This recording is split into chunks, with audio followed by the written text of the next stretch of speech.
this content is for kids. It's not for kids. Isn't that what I said? No, it's not for kids. If you are 13 years or younger, this is not for you. Do I have to kill somebody in order to actually make that point across? No, man, you don't have to kill Wait no one. a second. Oh, no. When we return to our planet, the High Court may well sentence you to torture.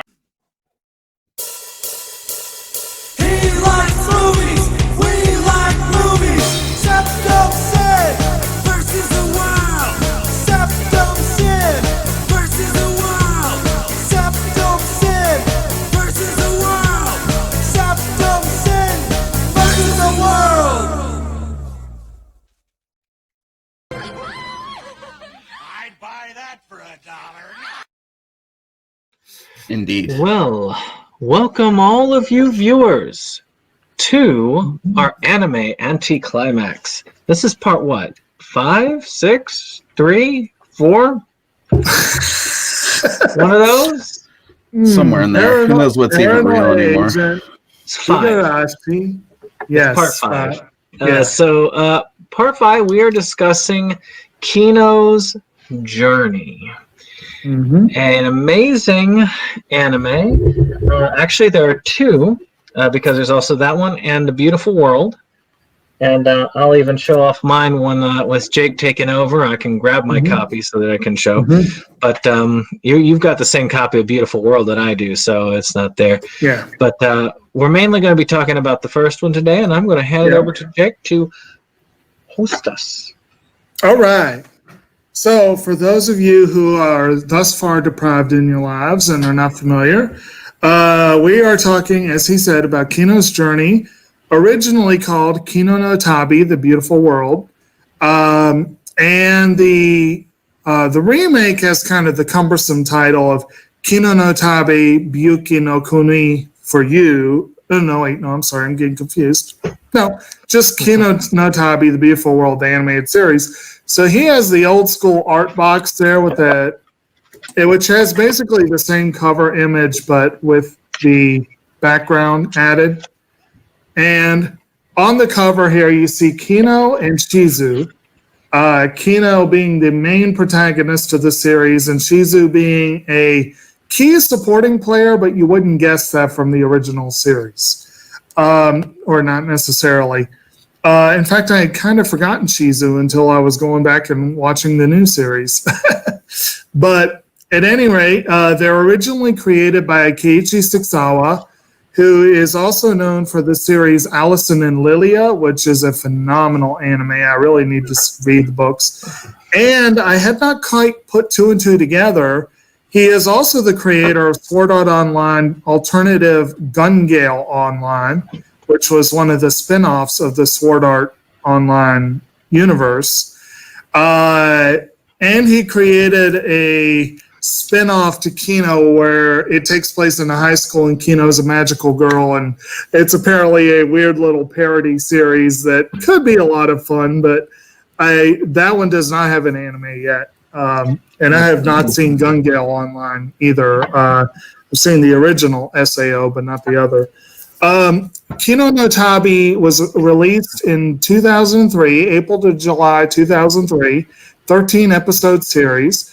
There is a 14th episode, episode 0, called The Tower Country Freelance, which I have never seen, was only released on the Japanese OVA release. Apparently is part and parcel of the Japanese release of the series. Why didn't we get that? I know. Yeah. And then there are 2 movies, which I have seen from back in my torrenting days. I was able to get hold of these, and I have not seen them since. Kino's Journey Life Goes On is a half-hour movie that is a prequel that's set between Land of Adults and pretty much everything that comes after. And it's Kino's early training with Shisho, the master in the world. Okay. And then there's Kino no Tabi Byuki no Kuni for You, which is called Kino's Journey, The Beautiful World, The Land of Sickness for You, because they all have those weird subtitles. And Land of Sickness is one where Kino travels to what you could almost call a hermetically sealed country that's very, very, very, very, very clean. And everyone is very healthy and it's very sterile. And there's a secret underbelly where they do some nasty stuff to make sure everyone stays. There always is, man. Yeah, and we'll get to that as we go.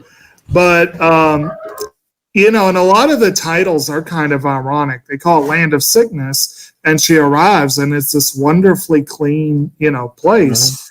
That one came out in 2007, and Life Goes On came out in 2005. We're not really talking much about them because they're not available. Nope. He showed We do have a comment here. AJR4 3269.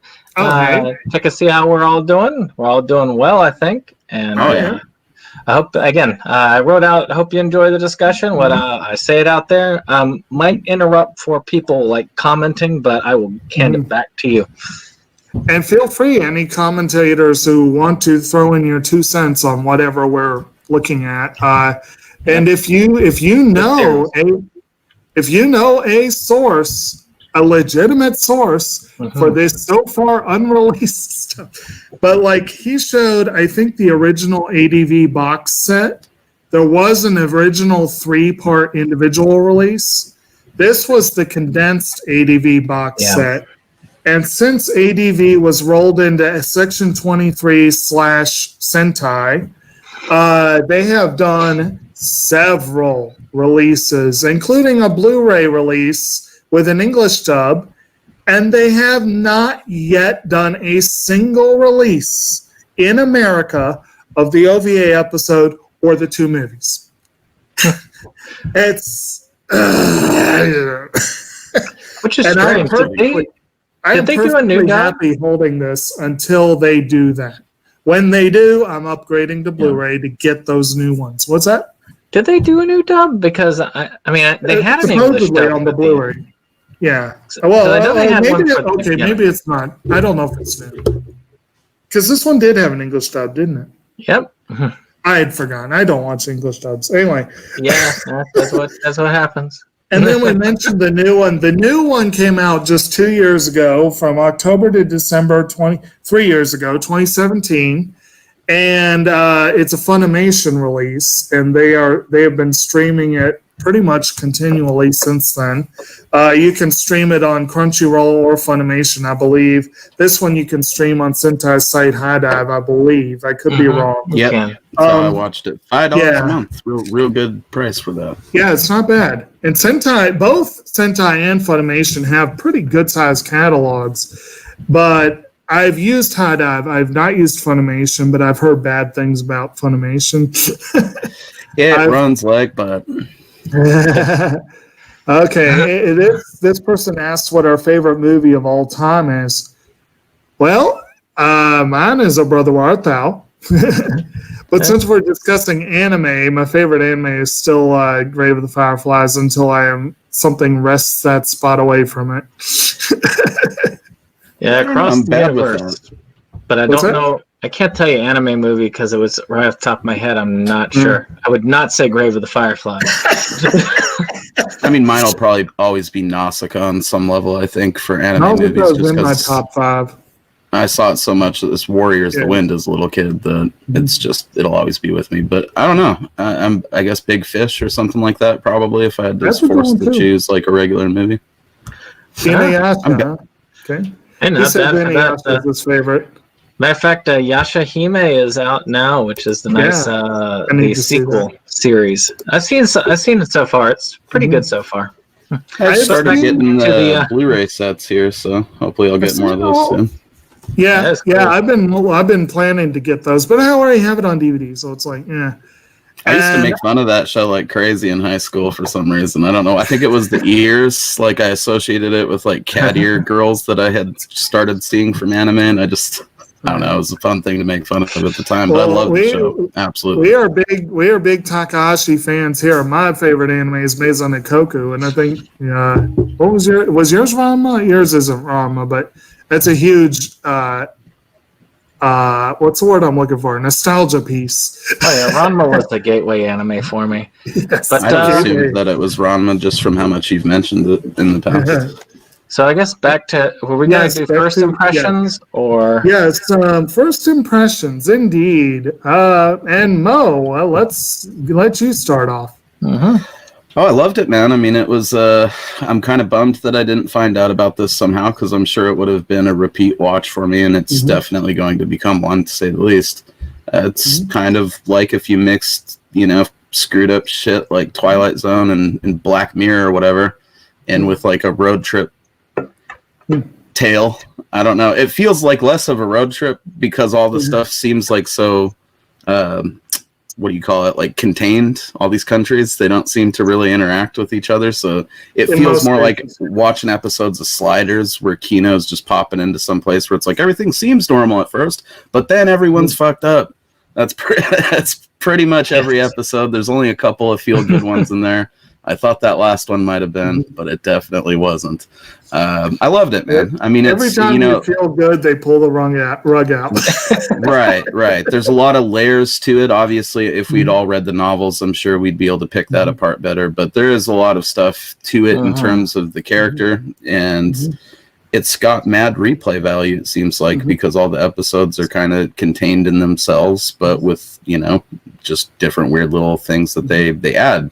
So I could see, and the way the show kind of does almost come full circle at the end, it almost feels like you could just keep going on that journey over and over. And it even kind of says that at the end, like I decided not to stop my journey or whatever. Right. And it just goes on. It's beautiful. You should watch it. Subscribe to High Dive. Check it out if you haven't. Did you get a chance to check out any of the second series? No, I didn't, unfortunately. I think at this point, though, I do have a Funimation sub, so I could check that out. Give it a try. They redo 3 of the episodes, and I definitely wanted to bring those up as we go along. But they do bring in a lot of stuff that they didn't, and I'm serious. That first episode, it's called I think it's called a land where murder is permissible or something like that. That could be a great setup for a horror western.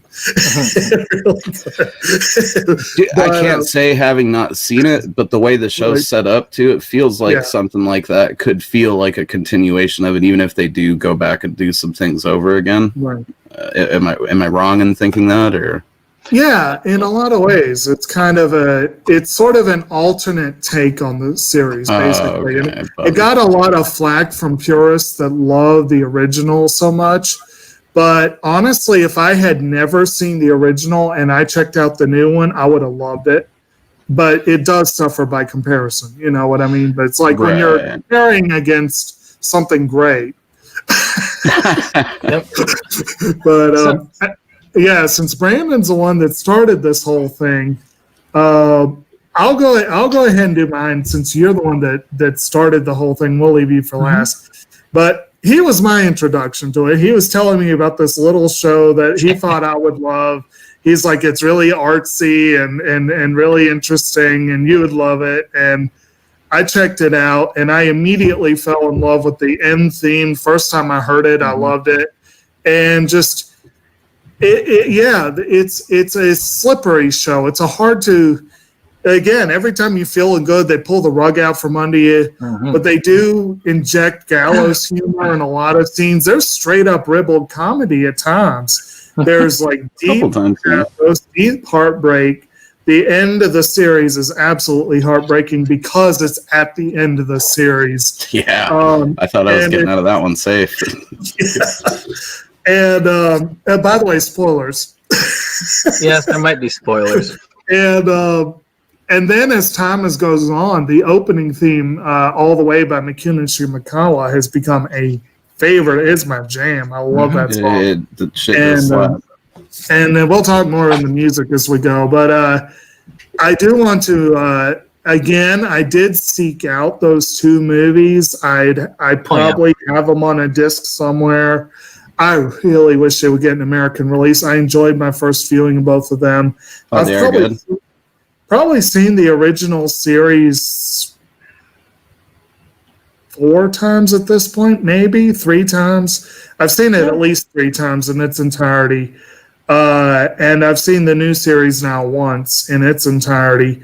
And it's great. It's a great show. It's exactly, and I like your Twilight Zone reference. I think that's kind of fitting. I've always likened the series very heavily to Gulliver's Travels. Yeah. I feel like there's a lot of Gulliver's Travels to this. It's going to strange and not necessarily fantastic, but strange lands, traveling as you know, and trying not to get in the thick of things, and still Kino's a little bit more slippery and more adept at avoiding getting in trouble than Gulliver was. Oh, she's straight up cold about it sometimes, you know, and that's was a huge quality of the character I loved. Like, I'm just not sticking around, you know. Yeah, we'll talk more on that in a minute. But now, Brandon, you go. To answer some of the comment that's been going on, just to say, you know, this one is a very different series when it comes to those, because we're talking about like Inuyasha is kind of a shonen light series, but pretty much just shonen. Dragon Ball and One Piece are straight out shonen series, but One Piece does have an adventure element which could be likened to this. I would say this one. Inuyasha is a shonen take on isekai, but with kind of a horror element to it. Tinge, and then Rumiko Takahashi and romance. She likes rolling them all together. Now, this one also, I think it could have probably, I don't know, I'd say this one would have been more of an Adult Swim just because of the complex narrative. Right. I don't know if it would have been kind of messed up, you know. It's definitely wouldn't have played well on Toonami. This one did get a Brave American viewing, didn't it? I don't remember. If it did, I don't missed recall it it. ever being. Oh, okay. Yeah, I mean, on anything mainstream. Okay. Yeah, back then I was like devouring any type of broadcast anime that was going down, and I think I would have ran across it at some point. Okay. As far as my first check-in, a mutual friend of ours, she had introduced me to the series, that one and Jing the Bandit King, which I was curious about that. I thought that Jing was okay, and I think that it would be on the line of this in a way. There's an adventure element, but it's definitely closer in line to like the anime that were mentioned there than this one is. I loved this one from first just seeing it. It was just. To me, just the nature of it is amazing. I love the writing, the depth of it. It was something that I didn't know anime could get to that level at the time, because I was used to more shonen-y or even ecchi stuff, like your Tenchis, like your Dragon Balls, like your Naruto, like all of this, and I still really love those types of series, including Full Metal Alchemist. I do like that one as well. Full Metal. But this one went places that I wasn't used to anime going. And oftentimes, even though I'm used to it going there, I was not prepared for it. I would say that Kino's has some action in it, though, that could bridge the gap with people, too, that are more into that kind of stuff, because she's a little badass, which I'm sure we'll get to. But especially in the Coliseum arc. Oh, God, that was amazing.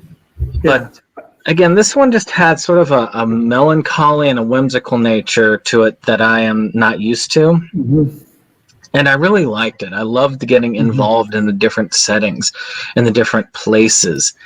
It's just it was something that I wanted to share it with people that I knew, which of course that led to me sharing it with Jake, and of course Jake sharing it with the rest of us out there.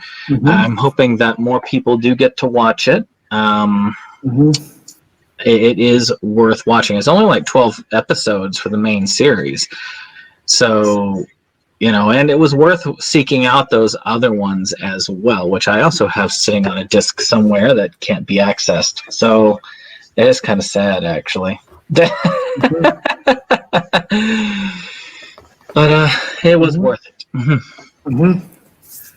Yep, the series. In the series, there's a refrain that kind of is a good wraparound for the whole thing, and I don't remember it verbatim, but it's essentially the world is not beautiful, and that in a way lends it a kind of beauty, and that's sort of Kino's mantra as she goes through everything. So this is a very episodic series. It's basically an anthology series. I mean, each episode, for the most part, is a self-contained mini series.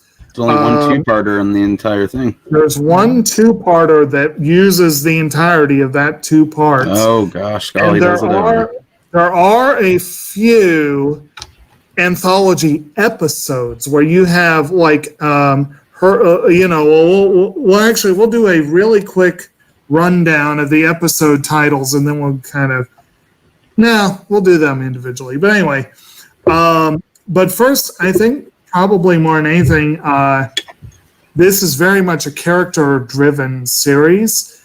And one of the things I like the most about the remake, and that apparently is a feature of the novels, is that the side characters, there are a lot more side characters, and they really come to the fore. Shizu and his talking dog companion Riku, in their second encounter with Kino, pick up a ward named T, and the three of them are actually regular appearances in the second series. Do they ever travel together and stuff? Well, they travel together independently of Kino. They would travel with her, but she emphatically doesn't. Refusing. Yes. Yep. But they don't really want to travel quite as much as find a place to live. That's one of the reasons why, but they become a regular. I think they had an episode that she didn't even appear in. And there was another episode bookended by Kino and Hermes called, that featured a character named Photo, who's not in the first series at all. And that was a interesting and kind of dark episode. And there were a couple others where other people showed up. This one came close. The first one came close, and I had forgotten about this one episode. There is one episode where the central figure is a girl named Nimya, who actually, it's more her episode, and Kino's just in it. But for the most part, this one is Kino's journey. But the source material got a little more varied. Is that the one with the flying girl? Yes. That's good. It's in my top 5 right flying girl. So in a series like this, you got to start with characters, and obviously you got to start with Kino. Kino essentially is she is portrayed in Land of Adults and in that first movie, Life Goes On, as an 11-year-old girl, well, 12 in the movie, because she's right on the cusp of her birthday when the events happen. And then everywhere else in the series, she's portrayed at some point later. And you don't really know when. It's like, it could be 2 years later, it could be she's pushing 20. She looks the same throughout, but she's very androgynous. She doesn't have a defined... I didn't even realize it was a girl, I think, when I was first watching the show, until that. Not till the 4th episode, yeah. Exactly. But, okay, see, it was causing me some confusion, because I was like, man, this dude has like a hot voice. And nobody was specifying, so I was like, is this going to be one of those things where I've got to question some shit while I watch this? Because I'm digging it.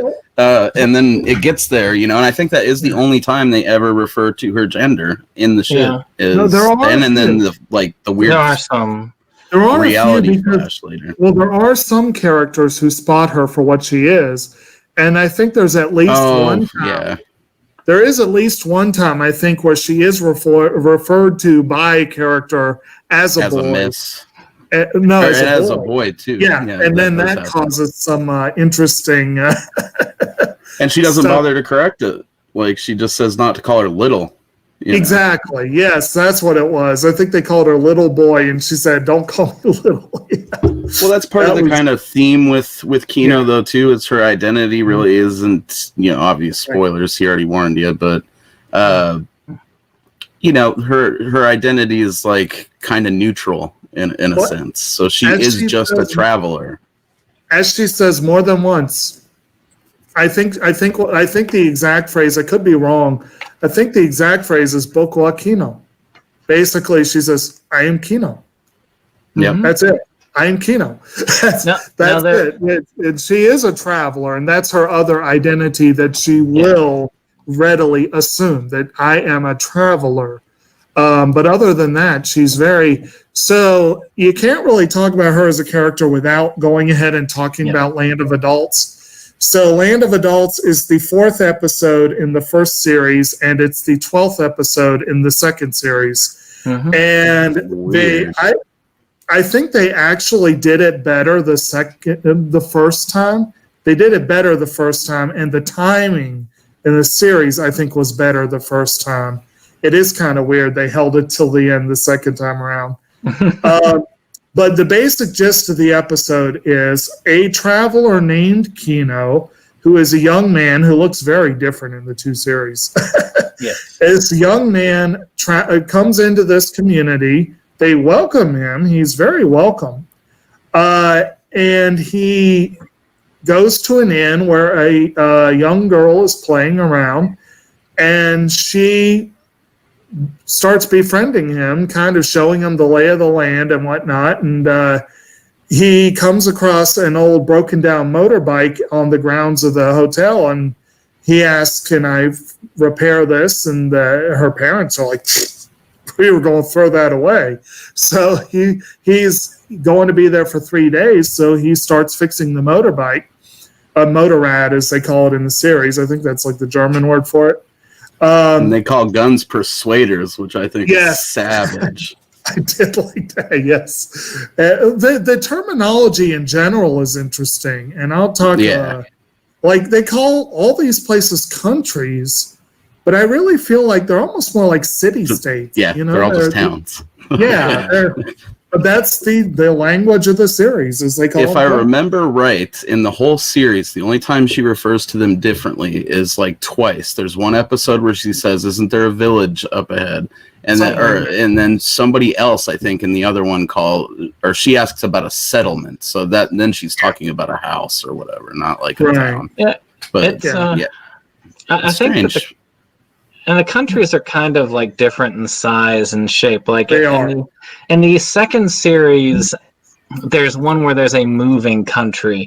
And they go into this other one. You can tell it's a big country because it's got this walled in thing with different towns and stuff. And the thing is going through, and it's like a giant technodrome, essentially, going through and then smashing everything in its path. It's going through all the different city states. I mean, basically all these things, and just like, well, we can't go around you, so we just got to go through. Sorry. I think that was the one time in the series where you really get to see Kino as a sniper too. She does get to use those skills there. But yeah, you've got this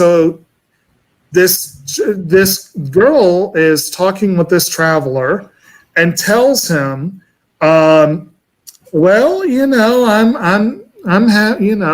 like to sing. I don't think she mentioned singing in the first one. She does in the second one. But she's just like this, girl who has fun. And she does mention singing. She does mention singing. Because that's their whole conversation. Like, why don't you be a singer? And she's like, well, my parents run the inn, so I have to. I have to be an innkeeper. Yeah. And she thinks about it. She thinks about their conversation. This is like the next, 2 days into the traveler's stay is when she's supposed to turn 12, basically.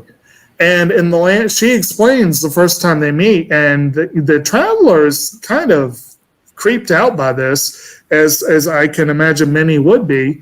In this land, the childhood, on your 12th birthday, you go to the hospital, and they surgically remove your childhood. Basically, they have their medical technology is so advanced that they can rewire your brain to where you are now a functional, responsible adult who, as they say, can do any task, no matter how mundane, with a smile on your face. And even if you think it's wrong. Yeah, he thinks it's wrong. And he tells her as much. He's like, that's not how they do that in most countries. And she thinks about it. And the next day, she goes to her parents and says, I'm not so sure I'm excited about this surgery anymore. And they turn on her. Oh, God, it gets weird quick. It gets weird quick. Like, in not even before she knows what's hit her, they have called her a mistake. And they're yelling, first of all, at the traveler, like, you put these ideas in her head and all this kind of stuff. And he's like, oh, man, I'm peacing. I'm out of here. But is then, that before or after the Gestapo shows up? Because that definitely... the Gestapo the Gestapo essentially showed up. And, yes, I would agree. Ikoku is my greatest series, along with Cheers. Those are the best. And Band of Brothers. Those are my favorites. Anyway, I'm just looking at this guy's comments, too. Speaking of the Gestapo, Band of Brothers is awesome. Yeah, it is. So anyway, then her own father comes at her with a large knife. And he's like, I'm going to fix my mistake, basically. And this is where the traveler can no longer be silent, and he moves in to protect her and ends up getting stabbed instead, fatally. And before Kino knows what to do, she hears the fixed motorrad speak. She doesn't realize at first that's what's speaking. You want to live, right? Yes. You don't want to die right here, right? No. Well, get on me. Let's get out of here. And so she puts on the motorbike and they get out of there. And it's like they don't stop or look back until they get to this big field of red flowers and fall over and then, collapse from exhaustion. And life goes on. You see that they did go on to the master's house, not far from that field, not far at all. But that was kind of the start of it. And that was where, in conversation, Kino and the stranger had come up with the name Hermes for the bite. And Hermes asks, what addresses her as Kino. That's what it was. And he didn't. He's like, your name's that was Kino. the dude's name. Said, right? Oh, I am Kino. And what's my name? Oh, you're Hermes. And so, and then they become buds, and then in a sense, this is like a buddy road trip. You're right. It is that buddy road trip thing. It's her and Hermes. It's awesome, And sometimes they refer to adventures they've had that we didn't get to see, which makes it it increases the scope of the series without adding episodes, which is awesome. Right. And they do a lot with the 13 episodes for sure. Most of them feel like they're 45 minutes long because they pack a lot of cool shit in there. And so in the best kind of way, it artificially extends the length of the series, Right. That whole setup with her is perfect, though, and it establishes things later, like the whole "I'm just Kino" thing comes from that conversation with him in the alleyway, where she's talking to him about, well, what are you? You're not an adult by our standards, basically, but you're not a kid either, and he just comes up with the whole "I'm just a guy, I'm just Kino, a traveler," Well, she asked him, she's like, "Are you an adult?" And he's like, "Yeah," and then she's like, well, what do you do for a living? And that's like, you don't even have a job, dude. You just vacation around, basically. Exactly. But so at any rate, did y'all have any more you really want to say right now on Land of Adults? Or that's the first episode that I wrote. I wrote them down 3 in, and then I was like, wait a minute, I can just screenshot the app, and so I stopped doing that. Land of Adults was the first one that made my top 5 because it kind of makes the series perfectly fit my sort of, I guess, anime trial rule, which I think if you're gonna try a new anime, you should watch at least the first 4 episodes, because TV shows used to have an hour and a half long pilot or whatever, right? 4 episodes of an anime is kind of a. Do they have pilot episodes for this? Sometimes we have one that we watched as a sample that I think we both own now. Oh yeah, called Heaven's Memo Pad, and the first episode's an hour long. But That's it's a good, rare, it's a good though. period, I don't think yeah. that's a normal thing. There are cases Manga does it, though. where in anime you do see a couple shows that are 2 or 3 episodes long, and they're kind of trial by nature, and they're hoping to get Princess what was it, Princess Reem or Princess, I can't think of the name, but it's like 2 episodes. At the end of the episode they're saying, well, hold on, we got to go through the theater and look under the seats for money to keep going through for more additional episodes. That's awesome. So, but you guys feel me, right? If you watch the yeah. first 4 episodes of an Yeah. anime, you know whether you love it, whether you hate it, or whether it's growing on you in the very least. Yeah, you get a good and this feel one for it. has that perfect 4 episode Oh, yeah. punch. You know, the first one is just kind of random. The second one is like, oh shit, there's going to be violence. Oh, I in this. like this second one. Yeah. Oh man. And we'll talk about that in a bit. Yeah, I'll go ahead. Real random aside here. AJR is asking about HBO shows, and yeah, Band of Brothers is my top, but I have not seen the final season of Boardwalk Empire, but the first 4 kick ass. Yeah, Bored to Death is great too. What's that? Carnival. Oz, Yeah. Soprano, and Band of Brothers would probably be my. I have seen favorite. exactly one HBO episode of The series. Sopranos. I loved it. I have the whole series, but I've only seen one episode. That'll be a good binge one day for sure. It would be. Well, not one day. That'd be a long binge. But anyway, so with this one, I do want to say, I guess if we've basically got the nuts and bolts down for Land of Adults, a little bit more on Kino. Kino is one of my top 10 favorite anime characters. She is a very, very fun character. She seems at first like a cipher because she doesn't show her emotion often, and she rarely does to anyone other than Hermes, although they do. She opens up a lot to Hermes.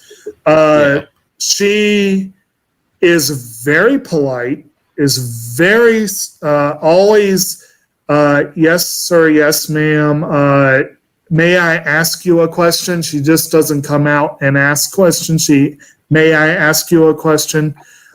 She tries whenever possible to avoid killing people. She tries whenever possible to give people an out, which becomes big in the Coliseum episode. We'll get to that.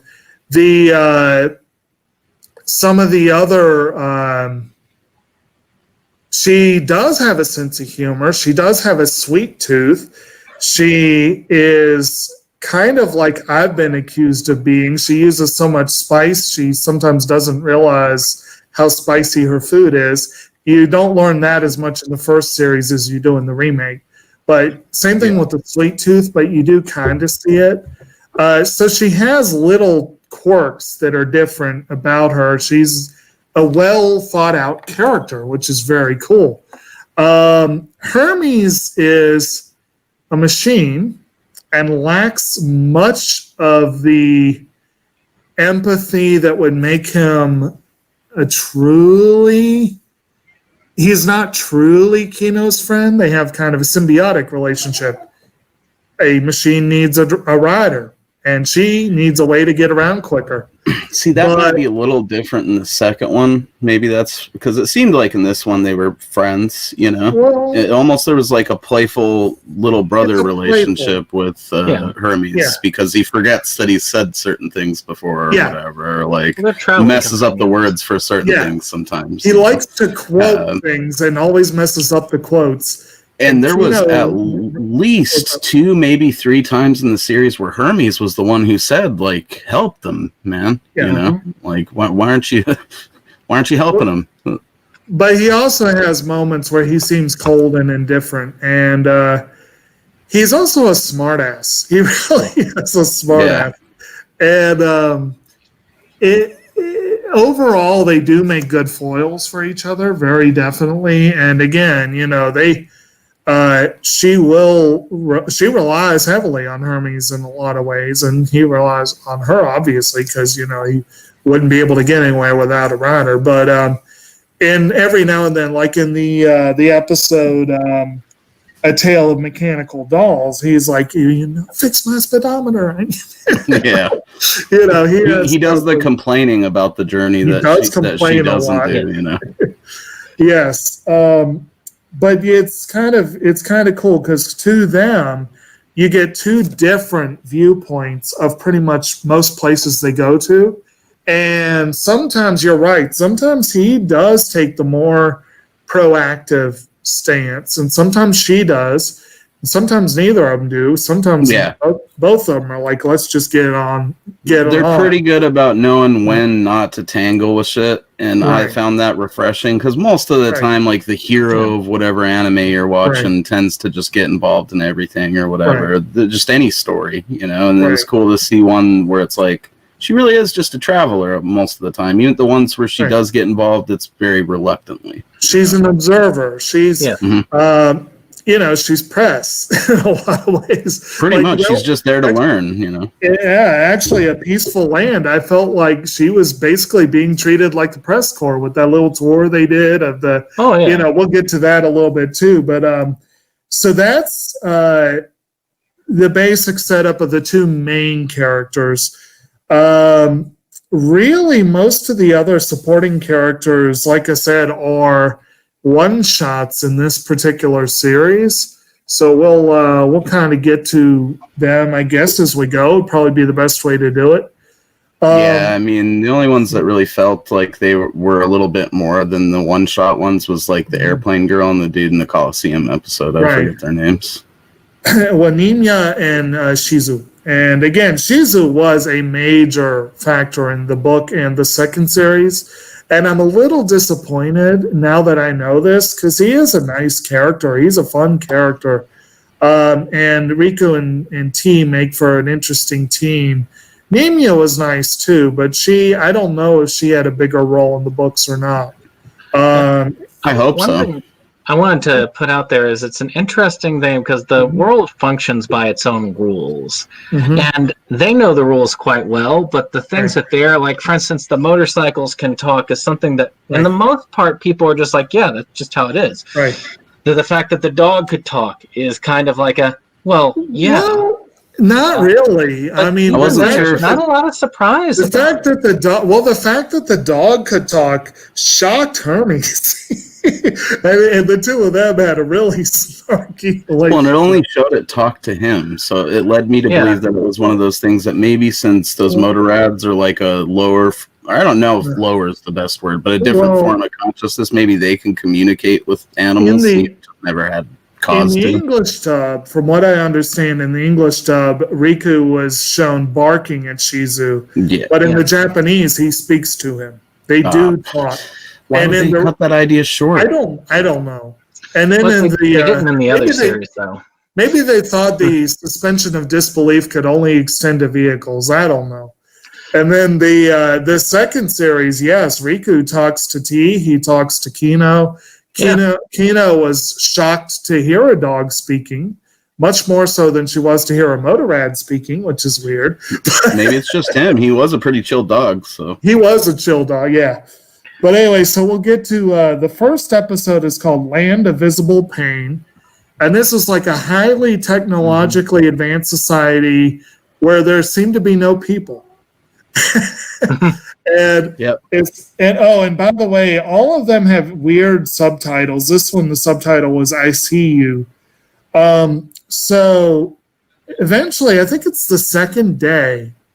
And we didn't mention a key. Well, we may have mentioned in passing, but a key part that the original Kino did and the new Kino adopted was 3 days in each place. Yes. Basically, the day they arrive, a full day, the day they leave, the 2 nights in between. That's pretty much it.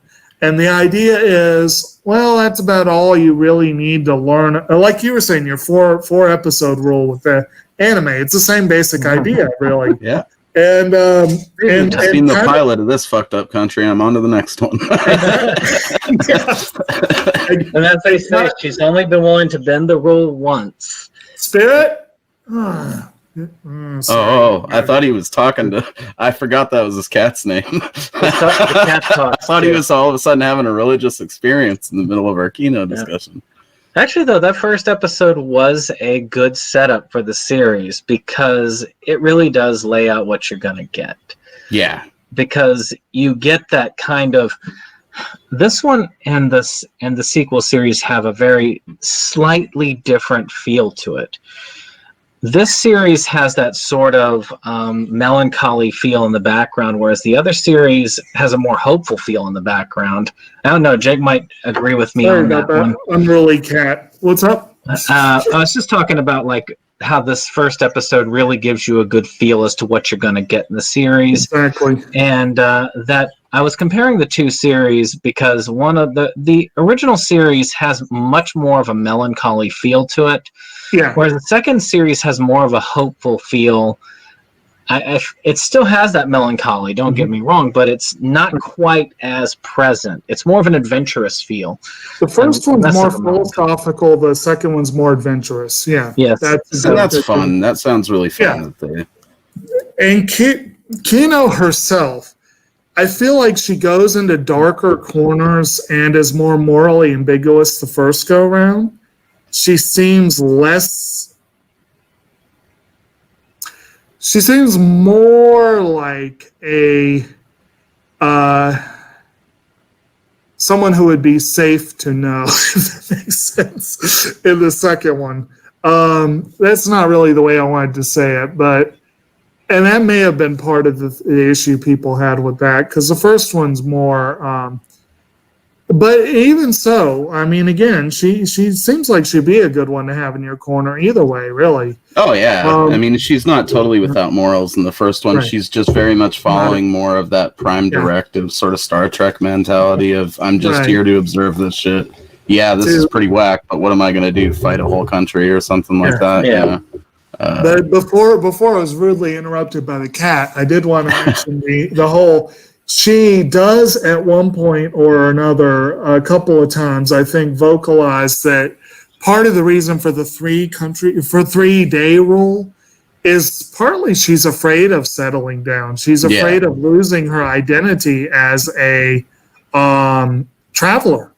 And there are a couple of episodes where she considers settling down. And we'll mention a couple of those as we go, but so that's kind of neat that they have that structure set up. It also very much justifies the overall structure and existence of the show. Another thing is not just you don't want to wear yourself out on one place or fall too deeply in love with it or whatever, but you get to visit more places if you're always on the move. Yeah. So that maximizes the time. Exactly. Another important thing this first episode does is setting up probably the other biggest overarching theme of the whole series, and that's people getting too content because of technology, and then it was leading to messed up stuff. Well, they go into different stuff with each one, but this one was sort of people using technology as what am I trying to say? It was basically a philosophical experiment gone awry. Yeah. The whole idea that science. It was like nanomachines or something like that, wasn't it? They had this read each other's thoughts. They were able to read each other's thoughts, and another thing is a lot of these shows seem to kind of echo each other. A lot of the episodes. And there's an episode in the second series called Land of Radio Waves that probably kind of echoed this one in a sense. But a lot of them kind of echo each other in different ways. And this one, it's a good start to the series. It's a good, strong start. Did y'all get to the part of where she finally meets people when I was stepped away? We just kind of talk generally. Okay. Yeah. So everyone she sees, she finally starts seeing people on the second day, and they're all afraid. They're all run away. They're afraid. And finally, this one guy gives her gives her a chance to talk, and he's like, "So you can't read my mind?" No. Oh, thank goodness, because and you come to find out from him the history of the country, and that's where you find out about they figured that pain and suffering and all this stuff was due in large part to miscommunication. And they figured that if people could communicate exactly what they were thinking, there would be no misunderstandings. And, well, that's kind of true, but there's also no privacy. There's also, there's all kinds of stuff that goes on. Every little thing you dislike about a person, no matter how small, is right on the table. So basically, people just started being real big dicks to each other. And there's the whole thing where him and his wife just started hating each other, so they had to move into separate houses. I thought that was funny for some reason. They talked about they would try consciously to think of other things so they wouldn't know what they were thinking about. The act of that was communicated so that. But yeah, they did eventually hit on a discovery that it was distance limited. So essentially everyone spread out all across the land so that they were all completely separate and could not interact with each other anymore. And then, of course, when Kino turns to leave, this guy's just desperate for her to stay because he's so happy to finally talk to someone. He couldn't... and she was like, "No, I don't. I'm leaving. My time is up here. And then on the way out, she sees who she thinks is his wife, and that was kind of a nice little kind of twist of the knife and that little depressing note that there was. Well, and she saw that he was tending the flowers, though, so that was kind of a bright spot in there, because he talked about how he had no interest in flowers, but then as she's leaving, she the music that he loved, and she sees the flowers and looks at him, and they kind of exchange a smile before she takes off, and I thought that was cool. I mean, there's those little subtle moments of brightness sometimes in the depressing bits, but. And sometimes they're all wrapped into one, as in the second one, A Tale of Feeding Off of Others. Oh, poor bunnies. Poor bunny rabbits. Poor bunnies. And of course, they were saying the subtitle of this is I Want to Live. So this is one of the handful of episodes that doesn't really take place in a country per se. No. But you learn about a country that Kino had not been to. And you get the feeling we'll never want to visit after this encounter. Yeah, probably not. So it's very wintry and snowy. And you find out that Kino came across a caravan mired in the snow with 3 people starving and on the brink of death. And it's the end of winter. They managed to hold out pretty well.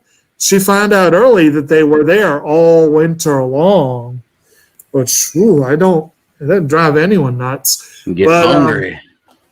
She goes out, and catches them some rabbits, and makes them some food, and gets them feeling good and feeling, and they're very nice, charming. They sing to her, they play music for her. They're very, very happy to be rescued. And they seem very grateful until they're good to go. Until they've got their strength back, they ask Kino to help them get the van, the wagon out of the snow. She gladly helps, and she's expressed misgivings about killing the rabbits and all that kind of stuff, and had some philosophical debates with Hermes at this point about. Is it better to help these people or to kill the rat? Do they necessarily deserve it just because they're other humans? I thought that was kind of neat. Right. And then, of course, the answer to the episode really makes you wonder. Because as soon as they're good to go, they pull what weapons they have and tell her to drop her gun. And then they're like, and drop whatever pieces you have. And as I posted on the chat group, this is one of my favorite moments in this series. It's hilarious. She's armed to the teeth. Yeah, it's all those knives. Even Hermes is like, damn. And their expressions are like... And then... of course, they try to get the drop on her, but she's too quick for them and ends up killing 2 of them quickly and then executing the third after trying to offer clemency. And this was after they did finally open up about what they were doing. Yeah. They were slave traders, and specifically human traffickers who had a certain precious cargo. Actually, early on, Kino had asked them if they carried food, and one of them said something like, in a manner of speaking. And actually, one of them... in the dub, they definitely are like just explaining that they went through all of their cargo, you know, like trying to survive out there in the winter, you know, right? And that they ran out, you know. But either way, it's leaning towards the same thing. Like their cargo is what they were eating up to that point. Yeah. And then when she opens the wagon and you find out that was a pretty horrifying shot. Yeah, it was like. And it makes the whole title seem a little more interesting. So green is people. And then and then at the end again, Hermes put the question to her again of were they really worth saving? And you know, that's I think it's one of those episodes that's meant to make you think, like, oh, yeah. I mean, what I took away from it was that, yeah, they were. I mean, she did the right thing, or the right thing that she was compelled to do, at least. Yeah. So it sucks that she had to kill him after nurturing him back to health, but my damn if it didn't make for, like, a powerful statement, I think, on whether or not, like, helping people is about you or about them, you know. And they had offered to pay in the form of the wedding ring that the guy was going to give to his fiance on the return. But of course, she returns the ring at the end. It's like, no, I don't want this anymore. No cannibal rings for me. That's as far as the second episode, holy shit, though, dude. I mean, the first one was okay, but this one was where you know that you're into some shit. I mean, it starts with bunny headshots. You've got human traffickers, cannibals. I mean, and it's the first time we see her get violent. Yeah, which was definitely a good payoff. You see her straight off 3 people, and that she had just nursed back to health. And yes, it was for survival, but it's like, this is someone who will do what she needs to survive. And she's good at it. This is where you really start to learn that she's good at this stuff. I mean, she killed them all basically before the second bit of snow fell off of that branch, you know. Right. And so that, do we have any more we wanted to do on that episode, or?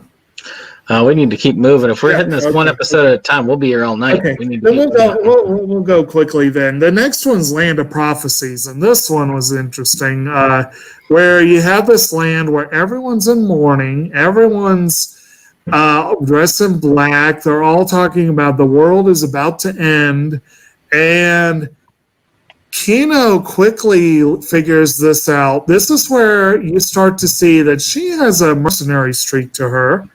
And she fleeces the townspeople because they're giving it away. Yeah. It's great. And then at the end, when they come up to her and she's like, oh, and they were going to ask for it back. And she's like, she just shuts it down. So much. Yeah, it's going to come in handy.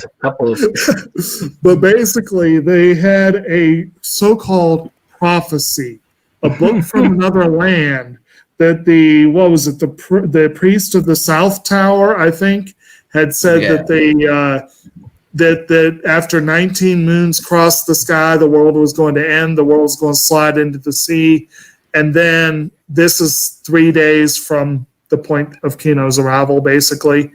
Right. And then she gets to see the morning come, and everyone's still there. And he's like, "Oh well, maybe I read this wrong." And then the preacher of the North Tower is like, in 30 years, this will happen. And it's like... Yeah. And that's a reflection on real life, if you think about it. Because we had... very much a commentary on religion and cultism in this one. We actually have had that happen a couple of times where they have had these people saying that the end of the world was there, and much like but on a bigger scale, people were taking major advantage of those people, or like, yeah, I'll give you all my money and so on because it's not going to be here. Right. And boom. And then, of course, this one goes on into a second part called The Land of Sorrow, where you learn the origin of the Book of Prophecy. It's not really explicitly stated, but it's pretty obvious. And you had this great poet who the king said, you tell all these songs of joy and happiness, make me a song of sorrow. And the poet can't do it. And his wife, to teach him sorrow, his wife commits suicide in front of him. And then he puts out this epic lament that's so sorrowful. The king goes mad from grief and ends up, banishing him from the land. But everyone in the land hears him sing this song for the next 10 years until he dies, at which point his daughter, is now 14, starts singing the song in his place. And the country, instead of doing a normal thing, decides to make it a tradition. So every 10 years, they choose a new girl to sing this song of sorrow. And then when Kino and Hermes leave, they encounter tanks headed in the direction of the Land of Prophecy from another country that also got the book and interpret it as they need to destroy this country in order. So in a sense, the people in the Land of Prophecy might not have been wrong after all. Yeah, their world was going to end from the sounds of it. It's a great episode because it also like introduces that, and it's an anthology show, but this is the anthology within the anthology thing, because we get the screwed up cult story, and then them like sentencing this dude to write this song or whatever. And it was just cool how they wove them back together at the end. I love that dude just running over for exposition though. He's like, hey dude, check it out, let me explain the plot real quick. Then the book follows over. Army guy. What's that? Then the book follows over into a later portion of the series when we go to the author and her, because she still carried the book with. That was the same book, yeah? The same cover, so I would imagine it was the same book. I believe it was the same. Yeah, well, I watched them also like together. That I maybe didn't think. And that one, the subtitle is "We Know the Future," but the "know" is emphasized in O.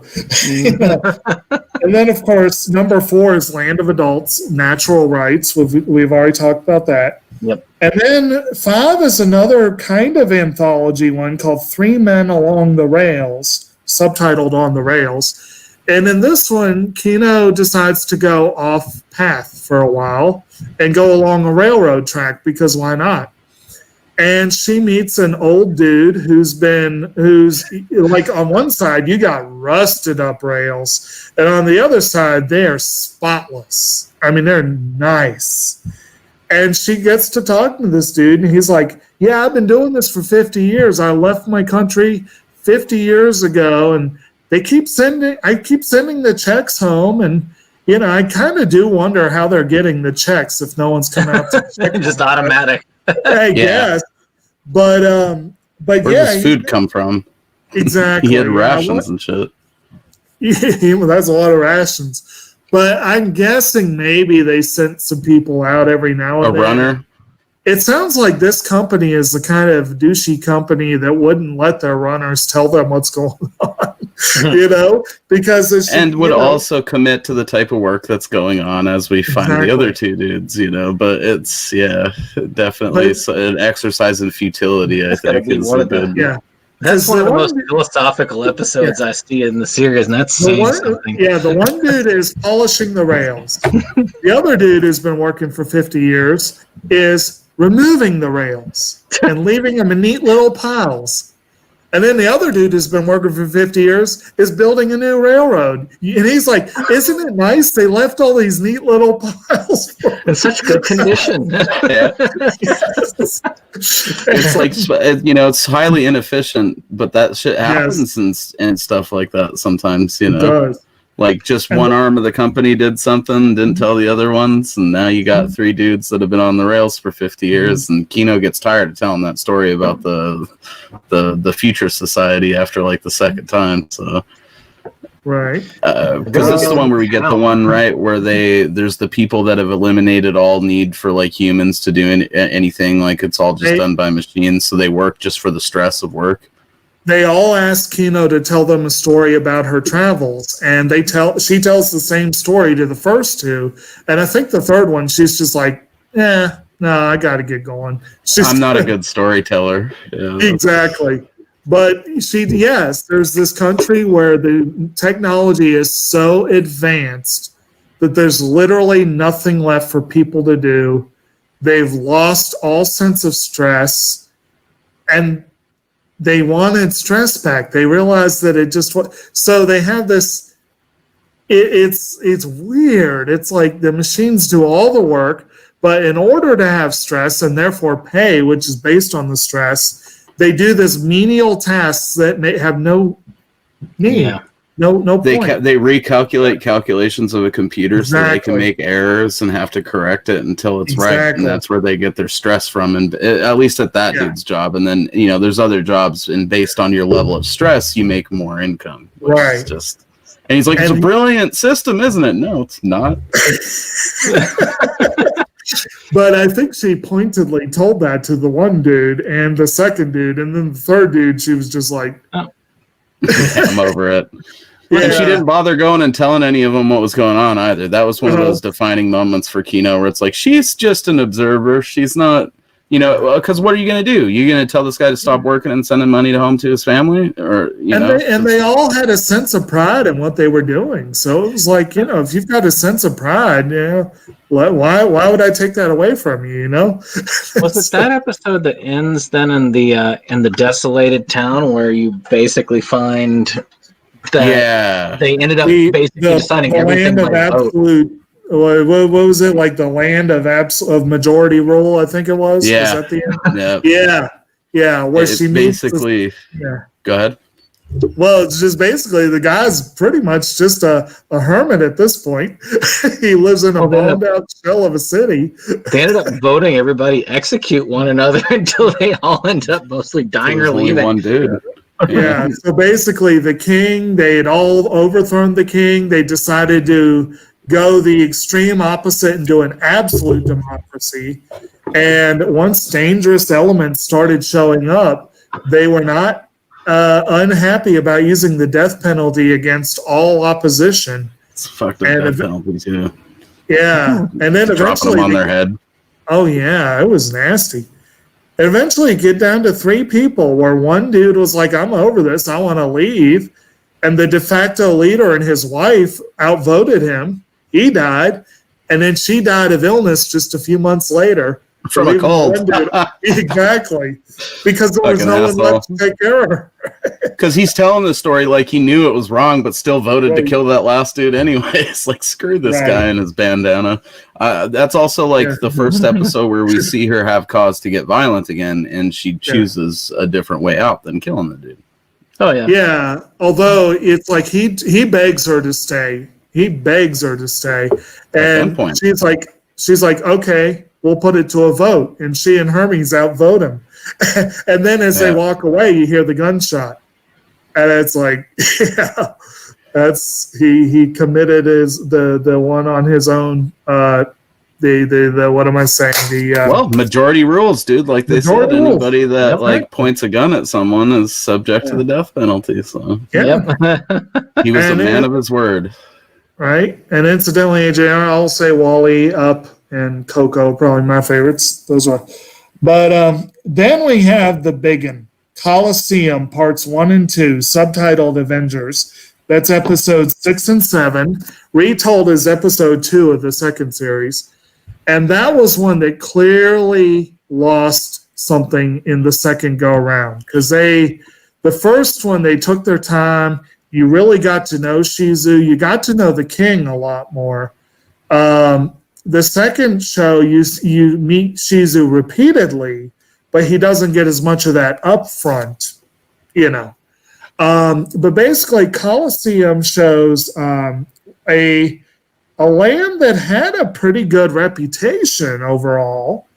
Kino met a woman on a wagon who she had met a long time earlier with her new husband. And the second time, it was just her alone. And she's like, well, go to this country. It's a wonderful country. Which is kind of a dick move on that woman's part. Yeah, anyway. I was going to say, what a bitch. Like, her husband died there and she narrowly escapes, and she still tells this traveler she met a while back. Right. From what we know of Kino already at this point, she's super nice, so there's no reason to send her to her death or life in a slave pit. What the fuck? And apparently they had a good first meeting. But anyway, so she goes to this country where she comes to find out immediately, okay, you have entered this country where you now have the right. You should be thrilled. You have the right to fight for first-class citizenship in this country in a round-robin battle royale, basically. Yeah. The first, we've got matches spread out over 3 days. Whoever wins gets to become a full-fledged member of the country. And a voting member, what have you, as much as that matters. First-class citizenship, that's what we'll say. And Kino thinks about it, and they're like, or you could be thrown into the slave pits and be, and live down there with the Morlocks. And they're all looking at this this dinky little character going, yeah, she's going to be a slave, and she's like, I'll fight. And they're all like, yep. She's like, yeah, I'll fight. And so basically, they do the first few rounds. They do, and as you go on, you do meet Shizu. You meet a couple of other characters. There's a gunslinger and a woman who seems to be some sort of an assassin. Or at the very least, you don't know at first, but later on, you find out she's an assassin. It's a two-parter. Again, you get to spend a lot of time. You get to see some of the battles. Yeah. You see some of the guards showing them around. The guard shows them the lower levels, and Kino actually asks to go see them, and the guard is surprised but takes her down to show. And you come to find out the guard is a member of the lower levels. He meets his family and everything. And Shizu comes up and gives them some backstory about the country, talks about how the king murdered his father and banished his family, and so forth. And he murdered his wife and banished his. I can't recall. Yeah, banished his son and I think, all of his children. Well, yeah, I'm trying to remember. Relatives. I'm trying to remember if they specify how many children. And Shizu, I think, is the only one that has an appearance. And but this, I think there were 2 or 3. In this episode, it's interesting because, of course, the other series did this in one episode. Yeah. And they give a little bit of better characterization to the one character. But I do feel like the two-part nature for the massive nature of this arc did a better job of that. I mean, you get to know what the king is doing. You get a better feel as to how nasty this king is. You get to meet the king. And one of the things they cut out of the remake was that whole play scene where he tries to impress them with a play that's basically the tale of what he did, And the 6-shooter's the first one to stand up and say, I'm bored. I'm going. Peace. I'm done. And this is the part where it's down to the 4 of them. And at this point, there are rumors that 2 of them, Shizu and Kino, have gotten that far without killing anyone, which is unheard of in that country, really. Yeah. And then when they managed to get to the final match, the 2 of them, without killing anyone, That's completely unheard of. And the king's kind of miffed because he wanted to see more bloodshed. And he's really peeved because both Kino and the woman turned him down for marriage. He actually Yeah. both of them. And she just kind of laughs in his face. And Kino's more like, no, I'm good. Yeah. I'm just passing through. It's like, but then they have the big final match where Shizu is a swordsman, and you come to find out they're pretty well matched. Both of them are masters of their craft, and they got where they got for good reason. They deserve to be there. And Shizu's like, "Would you please surrender?" And Kino's like, "I can't do that." And obviously, Shizu's not going to surrender. Every match Kino started was saying, "Would you please surrender?" No one wanted to. Yeah. But basically, so they have this epic battle. It's a pretty epic battle for a minute there. Yeah. And then one thing that Kino made sure to clarify beforehand, and I like this little touch. Well, they found out along the way the winner could also add one rule to the law, like just straight up make a new law. And Kino made sure to confirm that in that final battle, no matter what happened, no one in the stands could complain. Yeah. Period. Well, what's interesting, Yeah. one of the two things that separate the end is, one, you actually get to hear her decree the law, and the second one. But in the first one, you also get more of that class difference because she really indicates the upper classes and not the slave classes in that one. And like I said, I feel like they did a better job of detailing the land itself. The only thing that I feel like that the other series did a better job is they gave better detail to, was it Shizuru? Is that right? Did I get the name? Yeah, they gave better detail to him. Yeah. And it made sense because they were going to follow him for a couple episodes afterwards. Yeah. But so basically having clarified that anything that happens in the ring is kosher, basically. Anything. One minute. We have a new subscriber. Rocky, is it Rudden? Is he? I cannot read. My eyes are not. Can somebody who can see that better? Rocky Rodenbacher. Bucher. I'm sorry for butchering your name.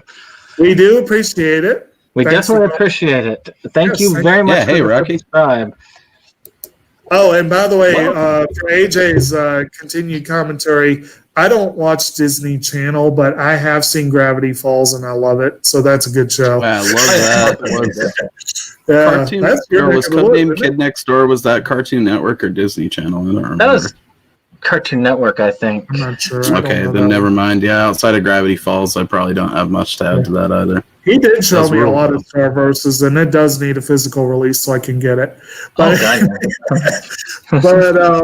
so we had so the big epic climax is where the two of them are facing each other off, and Kino has basically defeated Shizu at this point, but not entirely, and basically kind of signals to him what's up, like this is the plan, kind of signals it.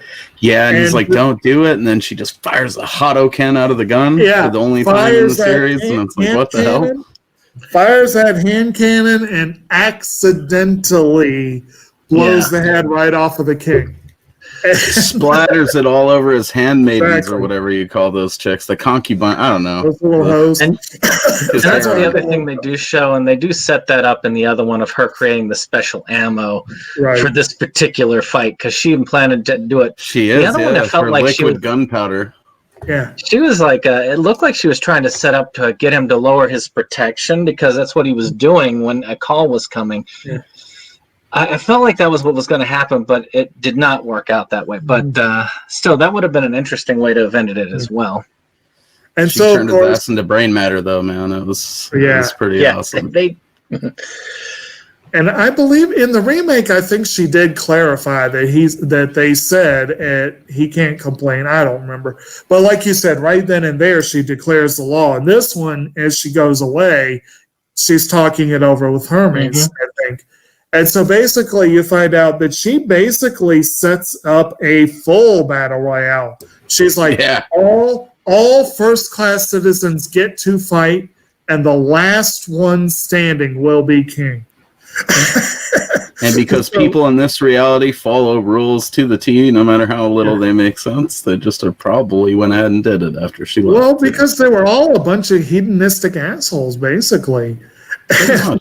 And because of this, you get the impression that she was probably thinking, but you get the impression that without all those people there, then the lower classes could easily rise up and deport that king and start over. And, that's probably what she was intending. But, it's one of the very few times she sticks her nose firmly in a country's operation. Yes.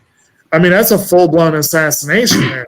But, at great risk to herself, too. She stuck with it until she changed she violated the prime directive hard on this one. But they kind of deserved it. They really deserved it. The king deserved it, at least. But, that was kind of... He was a creep. He looked like a villain from a fucking Final Fantasy game. He reminded me of Kefka from Final Fantasy 3 or whatever. They made sure at the end of that particular 2 episode that you're not missing him when he dies. Oh, no. And actually, on the Dane subject, since you mentioned him in the chat, definitely he would love this. And was it just me, or was that... You watched the English dub, right, Brandon? Yes. That king's voice when he was freaking out and he was all pissed that they wouldn't be his wives. This isn't a dig at Dane. His Muppet voice is really good, but it reminded me of Dane's Muppet voice. I was like, damn, Dane could have done the voice of this part of the fucking episode right here, because he goes he gets all cracked and he's starts talking like a Muppet for a minute. That's one reason why I was really hoping for him to be on the episode, because he has a lot of technical knowledge and is very big into philosophy and things like that. And this is so much of this shit Dane would love. So check it out, buddy, if you ever end up watching this episode or just listening to us when we inevitably recommend it over and over again. I'm sure. So you've already seen, I like posting stuff on the chat that has to do with this series, and I'm going to keep doing it. So whoever didn't watch it, they missed out. Anyway, the episode, and then at the end, we should mention at the end, Kino and Hermes come across Riku and Shizu as they're standing looking at a lake with their awesome little dune buggy that they use all throughout the series, and you could just tell there that they were supposed to be bigger characters. It's like, what the hell? What are the odds she runs into some other dude with a talking companion? Yeah, you look at the cover art there. He's prominently featured on the And incidentally, I don't know if we showed a good image of Hermes. He's featured on the cover of that one. There we go. But anyway, so they have a little discussion, and this is where he confirms that yes, indeed, he was the son of the king. He had been planning to get revenge, but Kino but he's not bitter about it. He's kind of like, you kind of saved me from doing that, And I'd have been pissed if I fought my way through an entire tournament and she robbed me of the revenge, So this guy is like Inigo Montoya, but instead of being cast adrift because he did get his revenge, he's kind of cast adrift because he didn't. But he's not bitter about it. He's a very peace-loving man. But partly because of that, he didn't stay, because he's like, I was thinking about patricide. I can't be a king if I was thinking about patricide. So you can tell he is a much better person than this old man was. See, in the dub, she asks him why he didn't become king, and he just says that the crown didn't fit. Well, yeah, that's one way of looking at it. It's a lot more subtle, right? I think he straight up says that I was thinking about patricide, or at least that was like the translation of it. And I think it's similar in both versions. I can't remember if he played that differently or not, I did feel like that scene was a little longer and more detailed in the second version, but it's pretty good in both versions. And of course, I think in the second version, this may have been where Kino heard Riku talk for the first time, but I kind of like it better in the first version where they're driving away and Hermes is talking about what a smart ass little dog that was, and Kino's like, she just doesn't believe him. Yeah, I don't believe you. That dog didn't talk. Yeah, you need better stories. But an interesting follow through for you to know about in the future episodes and future novels. Each time they meet, Kino apparently remembers the dog better than Shizu. Like she can't remember Shizu's name, but she remembers the dog. Well, weirdly, kind of happened with me in the episode because his name does sort of sound like a dog name too. I feel like so. Kind of like Shih Tzu. Right. Yeah. So episode 8 is I guess one of your favorites then, Land of Wizards, subtitled Potentials of Magic, which is the Minya episode, which is actually largely narrated by Minya. And it's interesting that you get to see a lot of stuff that's not from Kino's POV, even though Kino does have a major role in the episode. Basically, she rolls up into this town where, we got brothers watching. Good deal. Good. I don't think I get my brothers to watch. Yeah, that's awesome, dude. Yeah. So at any rate, she rolls up into this agricultural community where everything is measured by how useful is your invention. It's a community of inventors, but how useful is your invention going to be to increase agricultural yields? And when she meets I loved it, that part with the town head. And this is little old dude, smaller than Kino, and he's just going on about that guy was a treat. The yield used to be 3%, but I raised it to 4%. Yeah, they're all proud of their crop yield, and why not? You know. Yes, but he's like, oh man, he's like that uncle that you don't want to get stuck next to at a family outing, you know? It's like, pretty much. And Kiddo's falling asleep until Nemi comes to the rescue. And I think she says as much, if I remember correctly. She's like, thank God, pretty much. Nebia was trying to get permission to move an enormous bronze statue because she got it into her head that she could build a flying machine. And she needs the runway. And that statue is right in the middle of the runway. It's right in the middle of the road, which doesn't make any sense. No, it doesn't. But so you get a lot of her backstory. You learn about the old man who moved in, who used to be in the community and went out and learned abroad and came back, and everyone thought he was useless because he had all these ideas and none of them were about agriculture. Yeah, pretty much. And they called him a mage just because he was a weirdo, really, not because he was a real mage. And she ended up, through some weird convoluted plot, robbed of her inheritance and having to live there. And then eventually she got everything back, but she still lived there and kept on inventing with this. He had left her the book of all his stuff, and she wanted to fly. And one of the interesting things about this world is that at this point, Kino had never encountered human flight.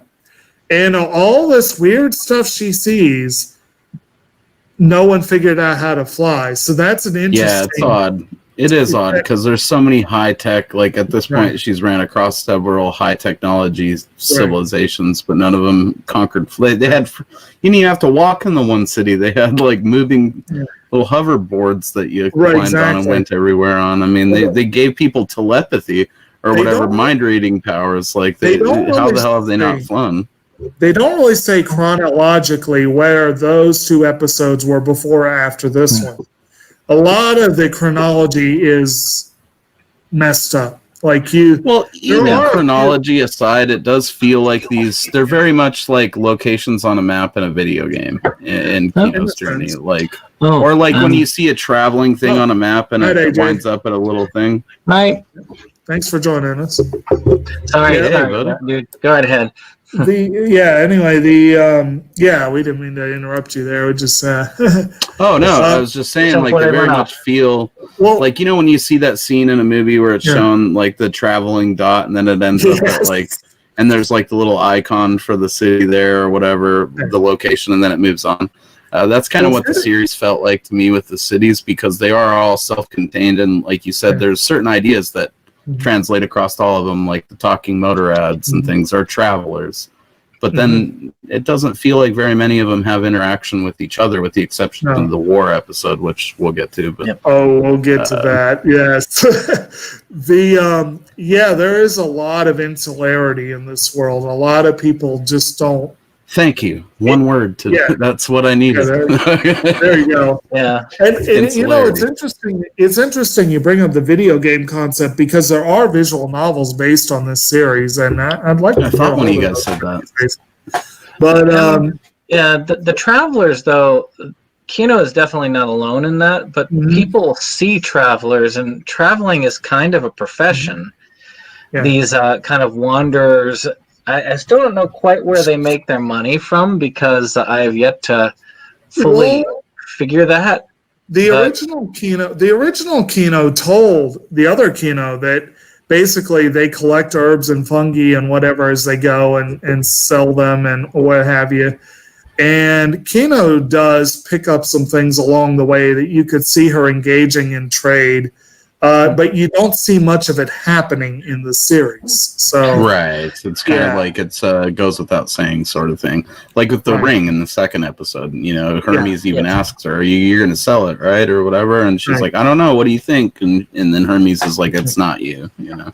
Well, actually, there's a lot of that ribbing, especially in, I don't know whether it's in the second series or this one, they kind of run together a little bit in some ways, is where there's that, like, where they're constantly, like, referring to Kino as a boy, and then Hermes is like, Oh, no, we didn't get any of that in this one for the most part. We didn't get much. There's a couple of scenes where it sort of happens, but you don't get really any correction on it or anything like that. Like, I don't know that Hermes fully understands the concept in this first one, of whether she's a boy or a girl. She's just Kino. Yeah, I don't think so either. Again, there are certain elements. In some ways, Hermes is quite naive, and in some ways, pretty intelligent. Actually, one of the aspects you want to mention in Land of Wizards is when Nimya is putting her plans toward Kino and Hermes. Kino's blown away. She's never seen anything like this and doesn't know what to make of it. Hermes looks at it and goes, yeah, that could work. Yep. And even at the end, they're talking about how, like, you know, Kino didn't think it was going to work. She was just down to help that girl fucking launch it off of a ramp into a statue if need be, but she just wanted to find out. She just wanted to help for some reason. Yeah, Hermes knew that it would work. Like, it's like a motor rads or whatever they call them have like a understanding of that stuff that I guess humans probably don't, apparently. Well, or not innately anyways. Like, that really was a good Hermes episode and a good exercise in it not being Kino-centric, you know? Right. Although I will admit, until I learned more about the structure of the series based just on the first series, I did think it kind of stuck out. Like, it was kind of weird having one episode narrated by someone else. It might be seen in light of the new one as one of the smaller flaws. Like, maybe a second Shizu episode in that first series would have worked better with making that one work the way it did. Work a little better, let's say. But I still liked the episode, and I thought she was one of my first impression of the series was she was one of the most memorable side characters. Yeah, she was great. Go ahead, I do wish that they had more. Of course, I kind of wish when they did it, it was more of that it would have been more of a sequel than a remake, because I really did, and we'll talk a little bit about the art style, but I do feel like hitting all of those different stories that came along after. And you could have done even the ones that followed on directly after with some of the side characters. You could have continued because we're used to seeing the story out of order. It doesn't have to be in any particular order, except for the Coliseum episodes, because that would have been rather weird watching those like at different angles. And again, well, that's why I asked at the beginning, like if it felt, because the nature of this one, you could see like a second series if they weren't remaking episodes, feeling like it was like just a continuation of this, because it's the type of thing you could just continue anytime you wanted, you know. One thing though that is unfortunate but notable is that they almost everything. This may be part of the reason why Funimation was able to swoop in and snap it up. Almost everything about the second series is new. There's new cast, there's new production crew, everything is different. It looks different, it feels different. It's kind of like when we did Gunslinger Girl and we talked about the two series were very different because the cast and the production were different. This one's an even more extreme case because you basically had 14 years between the series. And you do have a lot of differences. So it would not have felt exactly like a continuation. So I kind of don't mind them revisiting some of the old episodes. I just would have liked to have seen them do it in the context of a larger series that tried to capture more of the original books. That would have been really cool. Like, for sure. What I understand, the original one, I don't know much about what they did in the production stage. But with the remake, they held a poll in Japan where they asked readers to pick the stories they wanted to be in the new series. And they basically did the top vote getters. And that explains why some of the stories are the same and some are different. Coliseum is a major linchpin of the first series, so it makes sense it would come back around. And you have to have Land of Adults. I mean, you really have to. So, and then A Peaceful Land, A Kind Land was the other one that was redone. Yeah. That was probably the one that was the closest in feeling to both. I felt like the others kind of came across as similar but different. Like the Land of Adults was similar but different. Like everyone looked different, they felt different. Kino looked totally different. The original Kino. The new Kino looks a little different in the remake, but not much. Like, seems just from what you guys were showing, like it looks fairly similar. I mean, she's recognizable at least. Brandon can say when he gets back. He can tell me if I'm right or wrong on my impression, but I got the impression, I could be wrong, that Kino's eye and hair color changed between episodes, and I don't know if that was a conscious choice or if it was just me imagining things. But in the original series, that doesn't happen. Did you get that feeling, Brandon? I don't know. Because there was it's kind of an art comparison of the two. Where it's a little bit, then we'll talk a little bit of the art style at the end of this.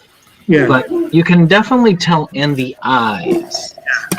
There is a definite change in the eyes in the two artworks. And, so, moving on. End of books, number 9. And we get to see that book again. Nothing is written is the subtitle. Very emphatic. Nothing is written.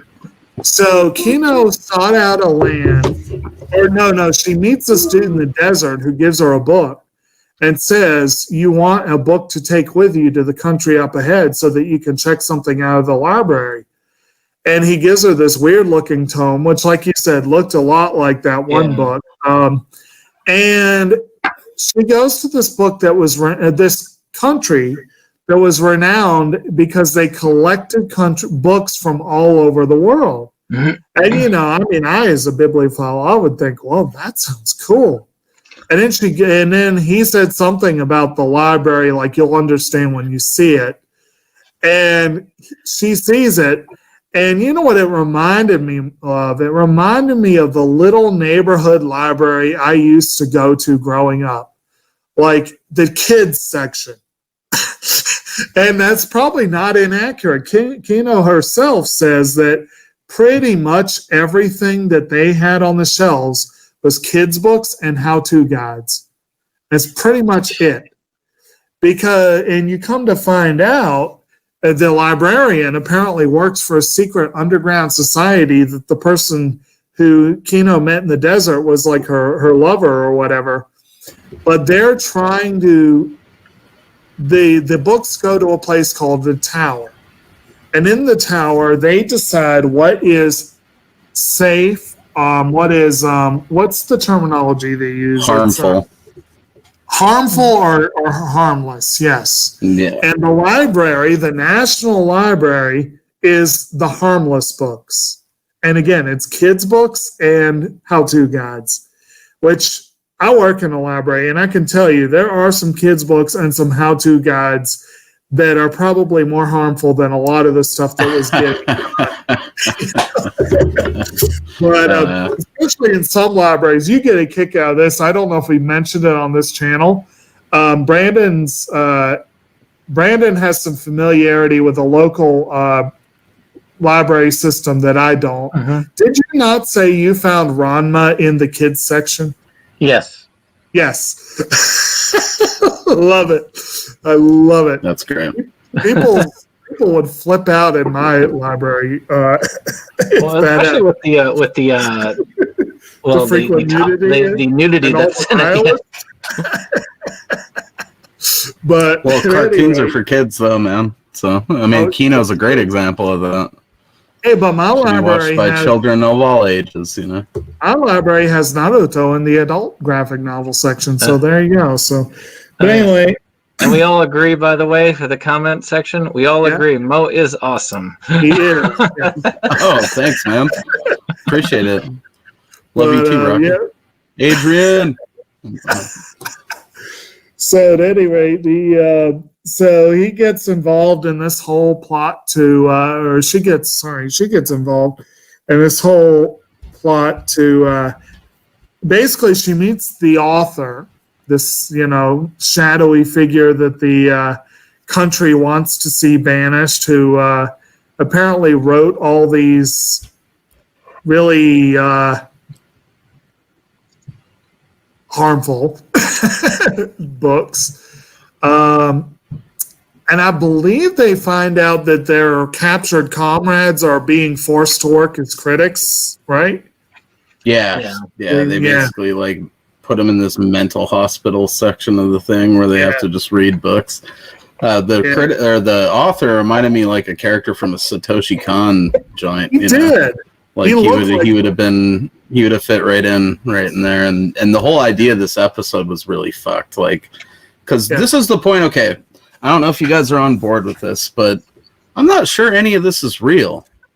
And they lead up to that in little tidbits throughout the episodes, and then you find out Kino's identity isn't quite right. Like she just assumed the identity of this dead dude, and then in this episode, we eventually find out that this author dude has wrote this book that's supposed to be the book of the world. Like it's like everything in the world is in this book, and they introduce this idea that maybe people just get too caught up in the fiction that they consume, and is it possible that Kino isn't even really real? Like she's not really in this world. She's just living this journey.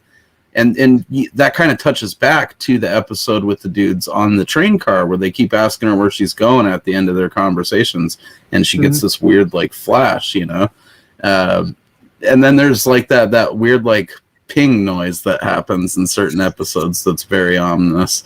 My kid actually was sitting here at one point when I was watching it, and she's like, why the hell does it sound like the purge is going on over there? So it just sounds like something really bad is happening. And nothing was, but it's just that weird ominous thing that happens through Kino's. And this one really drove it home because as we're figuring this out, she gets embroiled in this plot of these people trying to get in there and free this author that's writing all these books or whatever. Right. And she meets him, and we get this idea introduced. There's a brief moment where they kind of see the idea that maybe she's this sick kid in bed that's been experiencing all this through this augmented reality thing her dad invented so that she could experience these books as if they're real. And then when you know it's based off of a visual novel series, that's where it all tumbles into itself, and you get that Fight Club, like, oh, this fucked my whole day up right here type thing going on, or I don't know what the hell just happened. Well, yeah, they do say that the author has the ability to insert you into the stories that you're reading. That I did think that was interesting. Like, you did have that part where Kino was reading herself into the story. But I never thought of it in that sense in terms of the series as a whole. I'm not certain any of this has actually taken place. I think this very well could be the fantasy world of a sick girl that we've just been looking into, you know. The author himself, actually, though, depending on how you look at it, could also have been considered a construct. I mean, the way that the story ends up, and we'll get Mo back soon. I'm sure Mo will be back with us soon.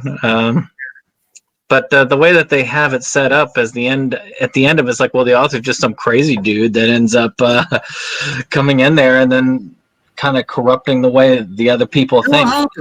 And that a lot of these people are just not quite in their right mind. I guess StreamYard decided I was just a construct for a second or something. They wanted to edit it because they realized we're onto it. We're all a part of the master plan. Found the glitch in the Matrix and they weren't happy. That's pretty much what happened. So speaking of the glitch in the Matrix, the next one up is A Tale of Mechanical Dolls. The subtitle One Way Mission. And this was a really interesting one that happens on the way to a country. Kino's looking for a country that she can't find. Instead, she almost runs over an old lady in the road. And they find out that the old lady is like, oh, well, I work for this house here. There's no country around here. I work for this kindly couple here and their son. And she takes Kino home to the house, and she sets them up and gives them, takes good care of them until such time as the master and the mistress and the son arrive home. And they sit around for this weird, creepy, sort of like pod people sort of dinner sort of thing. Where oh, man, it is so uncomfortable. Yeah. And Kino's trying to enjoy this great food, and she is enjoying it. And then she almost has a heart attack when they get up, open something in the wall, and pour their food down the chute. And she's like, and then later that night, she's like, I can't believe it's something in the wall. Didn't she just watch Home Alone? Yeah, it was like a little bro. Yeah, exactly. He's shooting army men down it and shit. It was. That's one of the things. This is one of the episodes where they're not really playing around. Food down it. Yeah. They're not playing around with it. They let you know right away what's going on. All you really have to do is connect the dots briefly in your head to see what's going on. I mean, you know it from the beginning, basically. She claims from the beginning that she is a mechanical doll created by the master to help them around the house and what have you. But she's this infirm old lady who really doesn't seem all there, but she seems pretty human and infirm, like I said. And she talks about going to recharge in the closet and all that kind of stuff. And, the master and the mistress going to work and whatever. And Kino questions them. She's like, if there's no town around, where do you work? Where do you go to school? And it's like, some weird little unanswered, questions there. And they keep repeating things like robots, like they have a scripted. Well, that was, I think, the second night, wasn't it? Like that was the part where it was. It might have been the second night, yeah. That was the part where it was obvious. It was like, but in between, the woman during the day, had said, "Would you like to see something very special and rare?" And she takes her to this great big lake, and Kino's like, awed by the beauty, but she's like, wait a minute. And then the sun comes and hits it at a certain angle, and you can see underneath, a whole village underneath, which I do have to say one small production flaw with this. If this was a village torn by ethnic conflict, it wouldn't have looked as neat and pretty as it did. No. Probably not. but It was still, wiped clean by the waters. Well, it did say though that they straight up blew up her family, as I'm Yeah, sure you're about to exactly. get to. So so yeah, there's I a think- village though under the lake, which is pretty yeah. fucked up. I mean, Right. the whole story is a simple one. I'm going to throw it together real quick for time. Is, this warring village, she's the one who is the inventor, but she ends up having this post-traumatic stress from her family, Mhm. basically. And these Well, they get androids... blown up in front of her. Yeah, Like, it's right there. That loss of her family just totally tore her mind. So she just ended up resetting and pretending that she was the robot. And when the town got flooded, it was actually more recently than... She makes it sound like it's like far in the past, but it was actually fairly recently that the town got flooded. And she No, was I one feel of the like they only say in survivors. the episode that, like, okay, because the racial or ethnic factions are warring, and that's how her family gets blown up. She immediately snaps into like this, I'm one of the robots thing, and then she gets buried in rubble. They dig her out, she recovers, and while she's recovering, the war down there escalates to like a crazy point. So the robots are just like, fuck it, and they flood the whole valley. And, so that she doesn't have to be reminded of this tragic event. And then they say after that she got to live 51 years or something like that with the family she always wanted. Yeah. So they did do that right away. Right. This one narrowly made my top 5, but I had to say to myself at the end, it's like, am I putting this in the top 5 because robots flooded a whole country? Or am I, because it is a stretch to believe that Kino wouldn't have picked up on that they were the robots. So She's so basically- on it for the rest of the series, At the end, you do have the thing where the old woman does die. And just after they bury her, that's when the robots turn and give them the proper history, the And they proper twist off their heads. And then they're like, will you please take us with you? We need to serve somebody. And when Kino turns them down, they just step back and fall into the lake. And, and Kino has Even a little that's tainted with that little bit of Kino's sinisterness, where it's like, we could be your friends, we could be your enemies, like, let's make this also weird. Right.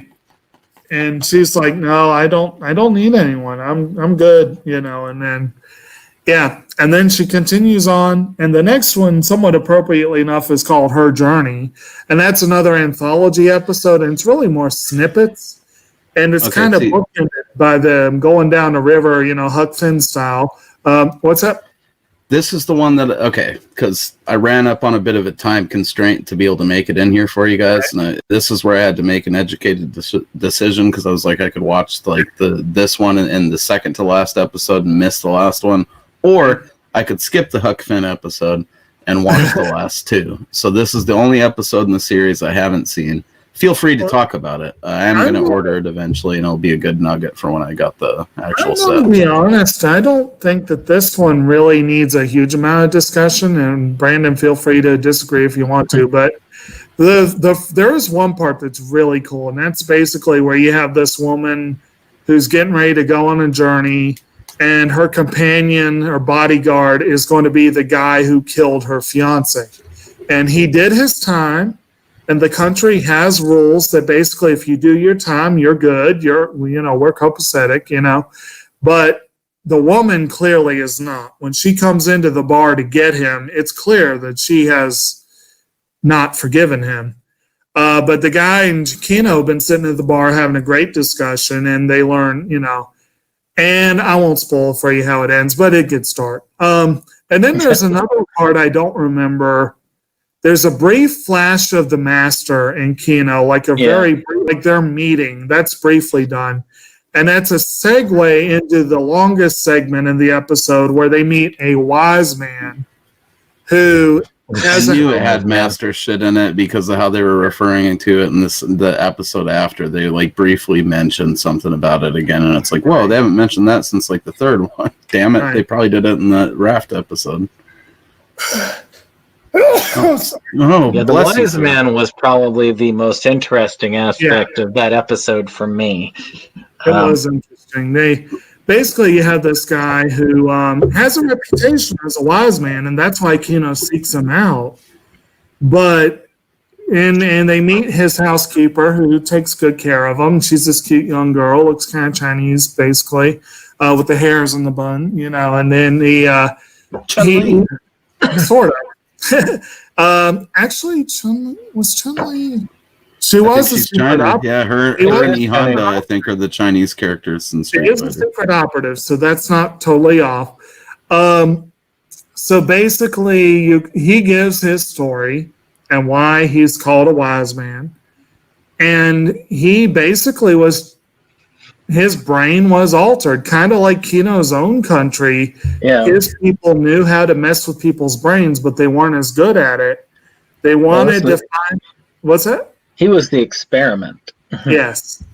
So you said you really like this. I'll let you give the synopsis. Yeah, I mean, a lot of that was kind of, in a way, to get rid of some of those emotions. Yeah. And he had been trying... See, he runs into some guy basically telling him, well, if you fall... He writes this thing down. It's like, so you really want to know... You wanted to get your old self back. Because it turns out this guy was not so nice a guy in the past. So he ends up writing this down, puts it in a bottle, throws it in the river, and says, hey, if you find this, you can find out who you were. And he says something, basically hypnotizing him, and he says something in that he can't just quite recall, and that's what he's trying to look for. It's like, when you recall this, you will remember, everything. And he keeps ending up helping others and doing stuff along the way as he's just constantly there. It just happens that he's happening along, and he does this. So he ends up getting this reputation as a wise man just by happenstance while he's on this journey trying to get his old self back. Right. That sounds amazing. You're hyped on it. It's a bummer that the one I chose to skip for... Well, I didn't have a choice. But they're all good in their own way. I will say, I think you made a good choice, because this was an episode I kind of forgot. I did not forget A Peaceful Land. You're not going to forget the other two. No way. Holy crap. And the subtitle, Mother's Love. I mean, it just sounds... God. Well, just as a bookend to the end of it, though, for that episode, and so we can move, is that he does, when he finally figures it out, it's like, no, there is no going back. Yeah. And that was what the guy was basically telling him in a kind of mean and nasty way, but he didn't realize it until the end. That was what it was. And at the end, he kind of finally understands or gains back a little bit of his true self. But it's too late now. He's too weak and infirm. He hasn't eaten. He hasn't done any of this. And you find out that the girl that's attending him was actually sent by that country to kill him if he ever actually rediscovered his own self. But he's so weak at this point, she's like, no, screw it. I'm just fine with it. She was the successful version of that. Yes. Classic Kino. It just can't be happy. There's got to be that fucked up shoe that's going to drop in the next... minute. Yeah, Peaceful Land, extremely happy. Yes. Oh man, this one stuck with me. This one was like, oh man. So basically, you have this country that seems very peaceful. Kino comes in and it looks really, really, looks good. You do see weird little things, like there are like bombs in the streets, like set up as monuments or whatever. Yeah. And then she sees soldiers training in the field, and she's like, "Well, wait a minute! I thought this was a really peaceful country." And this old man's like, "Oh yeah, they're just training for the war tomorrow." it's like, it's weird. She finds out that they are scheduled tomorrow morning at a certain time, we will be going to war with the next country. And she's puzzled by this. She's like, I thought that you all will go look to the Museum of History and they'll explain it to you. And she spends much of that day going through the tour with the museum head and gets the history of the country, and up until 15 years ago, there was constant war and strife. Almost 200 years. Almost 200 years, yes. And then 15 years ago, it stopped. And Kino's like, well, what happened 15 years ago? And she's like, well, we're out of time today. But I tell you what, I'll show you tomorrow. So this is like a thing. Boy, Kino kind of gets like embedded like a war reporter, basically. She gets the front row treatment, really. They take her out, and her guide is this chipper guy. I mean, he really just, oh wow, what a nice day, and all this, like sort of thing.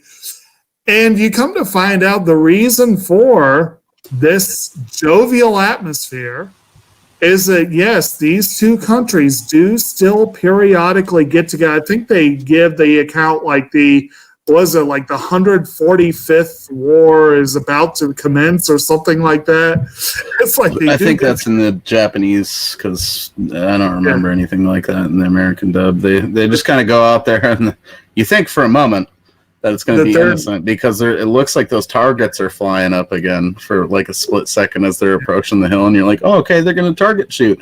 I don't know why I hadn't learned my lesson from this show at this point. So you have these two, and again, hover vehicles. You get these vehicles getting close to each other across the battlefield. They have that big announcement at the beginning, and then everyone turns. And they go down and they paint a line down the middle. I loved that. The hover thing that flies down just goes straight, paints a big fucking line across the village. And then they all go down, and then Kino learns the true nature of this war, which is these two neighboring countries have not had a casualty between themselves for 15 years. Because they're just out there committing genocide. That's pretty much the answer. Exactly. Basically, in order to not kill each other, they pick on a third tribal nation that lives on the borderlands between them. And they have massacred this tribal nation over and over the past 15 years. And you could see parallels with the treatment of the Native Americans or the treatment of Kurdistan. Several things. The burial pits that she stumbles on as she's coming into town was, concerning. Yeah. So this is one of the very few. She goes back to the history museum where the guide tells her, I was the one that proposed this after my entire family was lost in these wars. And you briefly feel for her for losing her family, but then you're like, no, this is some effed up shit. It is messed up. And then you find out that someone in the other nation had the same idea at the same time. Another mother had the same idea at the same time, and they got together, and then they came up with this sort of treaty between the two nations. And it's one of the very few times in either series where you see Kino visibly angry at a nation's. She doesn't get as forceful as a protagonist in your more typical series would, but she pretty much straight up lets the woman know that, lady, that ain't right. Yeah. See, and that's the thing in the American dub. That's not necessarily the case. She just thinks she basically asks her, like, you think that this is the solution to that? Yeah. And the lady explains the whole thing, and they keep showing the imagery of like these whole countries prospering at the cost of, like, unfortunately, these natives' lives, and she kind of tells her that, like, peace doesn't come without sacrifice, and then Kino just is standing there looking at her like, I mean, that's about how it was yeah, that's how it was 3 days is up. I think it's time to move on. We saw the pilot of this bitch. And then, of course, that she's leaving the town, she's accosted by one of the sequels that you don't want to always come across, where the natives, she sees a pile of traveler's gear, and then she's accosted by this huge group of the natives from that other tribe. And they're like, well, we can't fight back, so we need to take out our vengeance somehow. And again, that whole thing with the pile of clothes and, like, with the burial pits, I don't want to. I think we already maybe violated that unwritten rule with the comments about the inspector and, like, the the Land of Adults episode, but you guys know what I'm saying. Like, there's several times in this that they allude to that stuff, and that was one of them. It's one of the only moments where she's put in a position to kill someone where you're kind of glad she didn't have to, you know. Well, she does, I think, end up killing someone, or She at ends least up I think she killing just some of winged them. him. yeah, I think she just winged him.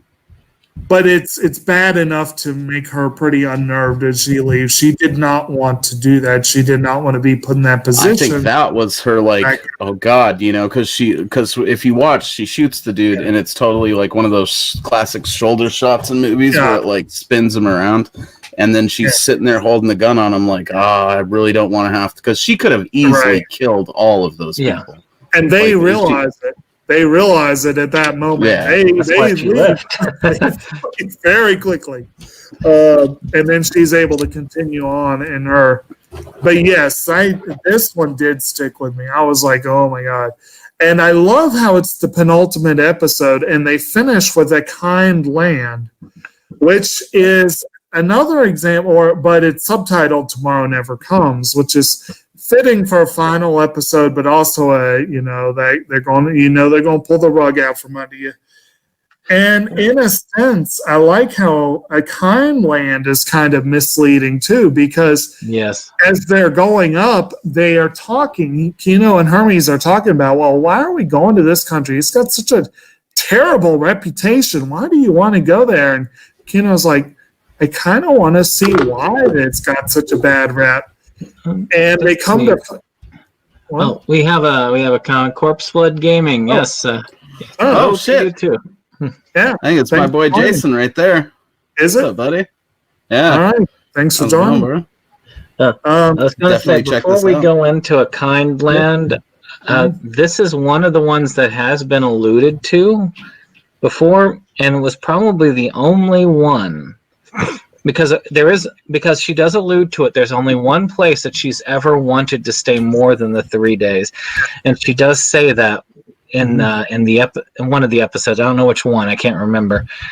And this is also one of the few times where the episode really did hit me when that curve came. Oh yeah.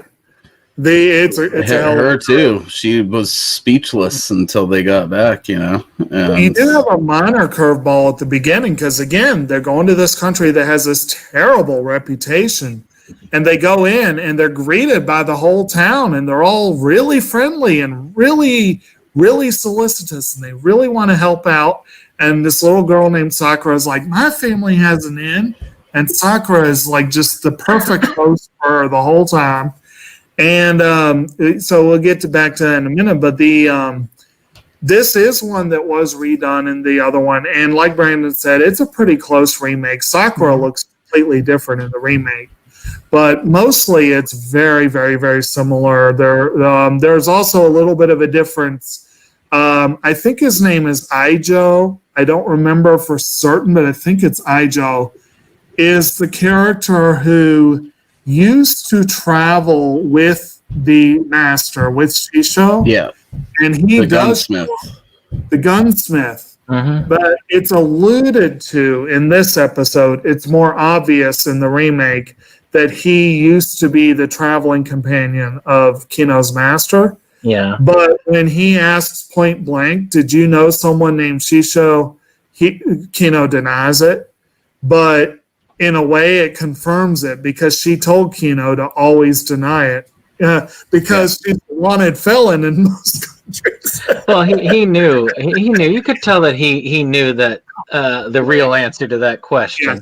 Yes. And in both episodes, really. But in the second series, they actually dwell on the master a little bit more. They even have an episode dedicated to the master and her traveling companion. Yeah, and you would like that episode. That was a good episode. But I'm stoked to check it out. I might even start it tonight on Funimation. But actually, this one also is clearly set chronologically earlier because it's where she picks up the Man of the Woods, which is the second major gun she carries. And it was the master's gun back in the day. The Ranger in the English dub. Just Ranger. Yeah, they translate it as the Man of the Woods. Man of the Woods is much more badass. The Woodsman was the other name they sometimes used for it. And cannon is what she calls her main gun, which actually I think she got cannon from the master, and this one was the other guy's gun. And he says, he's like, I'm not a traveler anymore, but this gun isn't done. So I'll give it to you. So that was really cool. That was nice. I loved it. He was kind of stuffy at first until he saw the gun and realized, wait a minute. Well, and see, okay, I'll keep this brief so as to not add too much to our time here, but this is another episode to me that kind of almost sort of added to the idea set up in, what was it, the Land of Books, that maybe none of this is real, that she's actually a sick girl in a bed that's just been reading the same book over and over again. Because her dad says in that episode, like, oh, you're still reading that ancient book? And she's like, yeah, it's my favorite book. And I know from experience of reading books, sometimes they roll back over. You start it again, and, you know, it's familiar, but little things are different because you pick up on little things that maybe your brain didn't retain the first time around. Right. We don't know that the first Kino didn't go to a gunsmith and have like sort of the same interaction, Right. you know? Well, So, And there is one very important parallel with that sets up your argument in a sense, and that is that Sakura, like Kino, is an innkeeper's daughter. It is a village that is welcoming to at this point is welcoming to travelers. They weren't before, but they are now. But also Sakura's name, basically Sakura translates to cherry blossom pretty much. But although in the series they name it as a red flower that grows in fields that looks kind of like phlox. And the same red flower grew in enormous fields outside of Land of Adults. And it's heavily implied that Kino was named Sakura. yeah. And just like Lily Sakura, in the American dub. Lily I hate to in keep American. pointing that out, but I feel it's probably interesting. but they point out that either way, it's a flower name that can be made fun of. And that's what it does. Yeah. That also is one of those things that really hits hard when you get to the end, and where you see Kino hit as hard as she was, where she's able to emotionally separate herself for the most part from almost anything else, to where it's only a minor reaction. She doesn't know where to go or what to think at the end of that.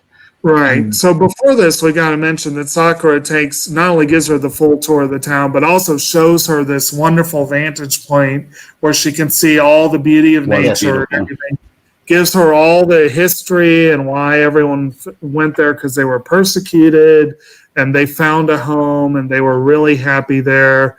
And they see a wedding, which they say, Kino's like, they're kind of young to get married. And Sakura's like, yeah, it's unusual. But she gives her the whole thing about the seeds, that Kino catches seeds for her, which gives a nice little callback at the end. And then Nice. Sakura's parents they subtly, with all the subtlety of Sledgehammer in a sense, A lot less subtle in the remake. they try to get Sakura to go with Kino, and Kino's like, Less subtle. They don't even try in the fucking remake or in the original one. They're like, the original one, they just say basically, she says nah, and then they're they good straight with it. say we want to take our kids with us, and it's like, what? Sakura's like thinks it's like, I want to be an innkeeper. I don't really feel the need to go anywhere. And her parents kind of like, they slink There away. is that moment, but that's it in the at least the English dub of the first version, and then they get the letters at the end.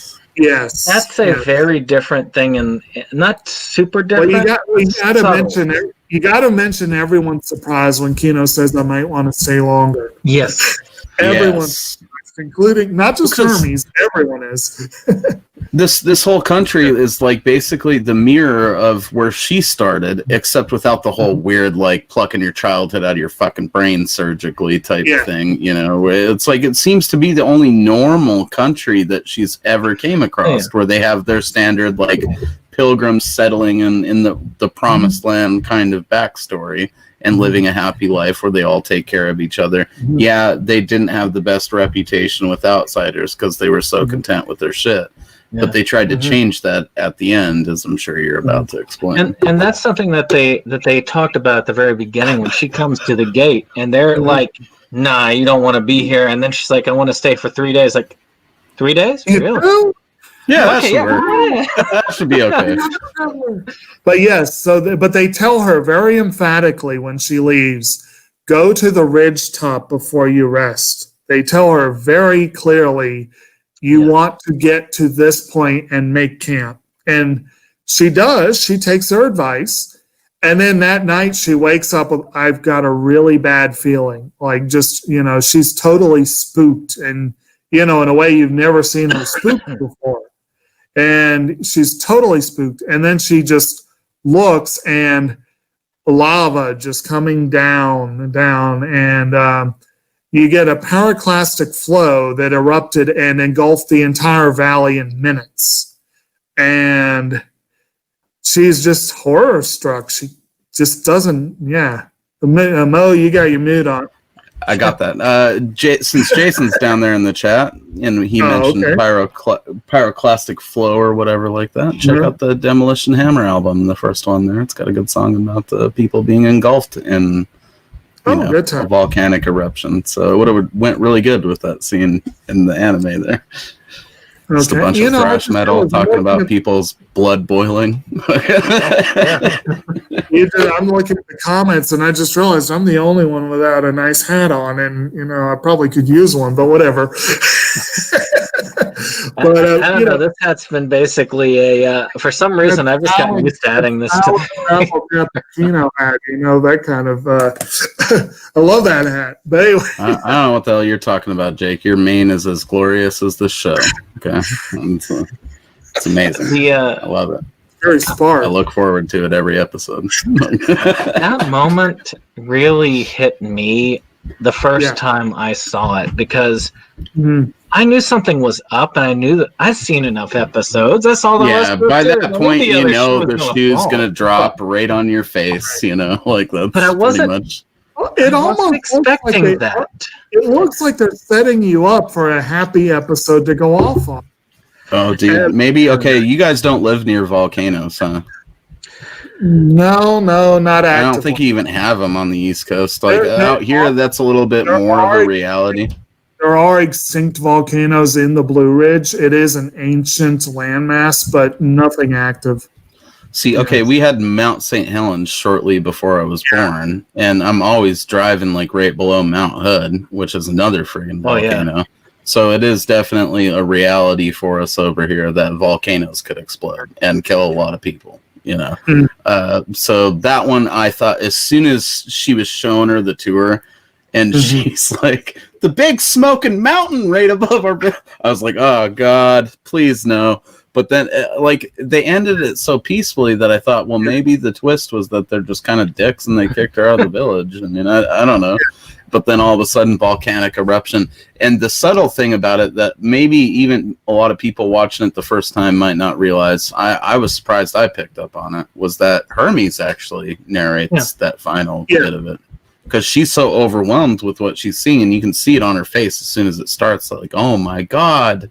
The one normal country that I visit, and it's being fucking demolished right in front of me, And I can't remember whether this is in the remake or the original, or there was subtlety at least in one of them.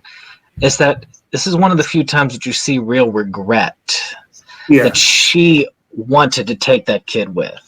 And then you find out that, yes, Sakura knew what was going to happen, that they tried to hide it from the children, but she knew.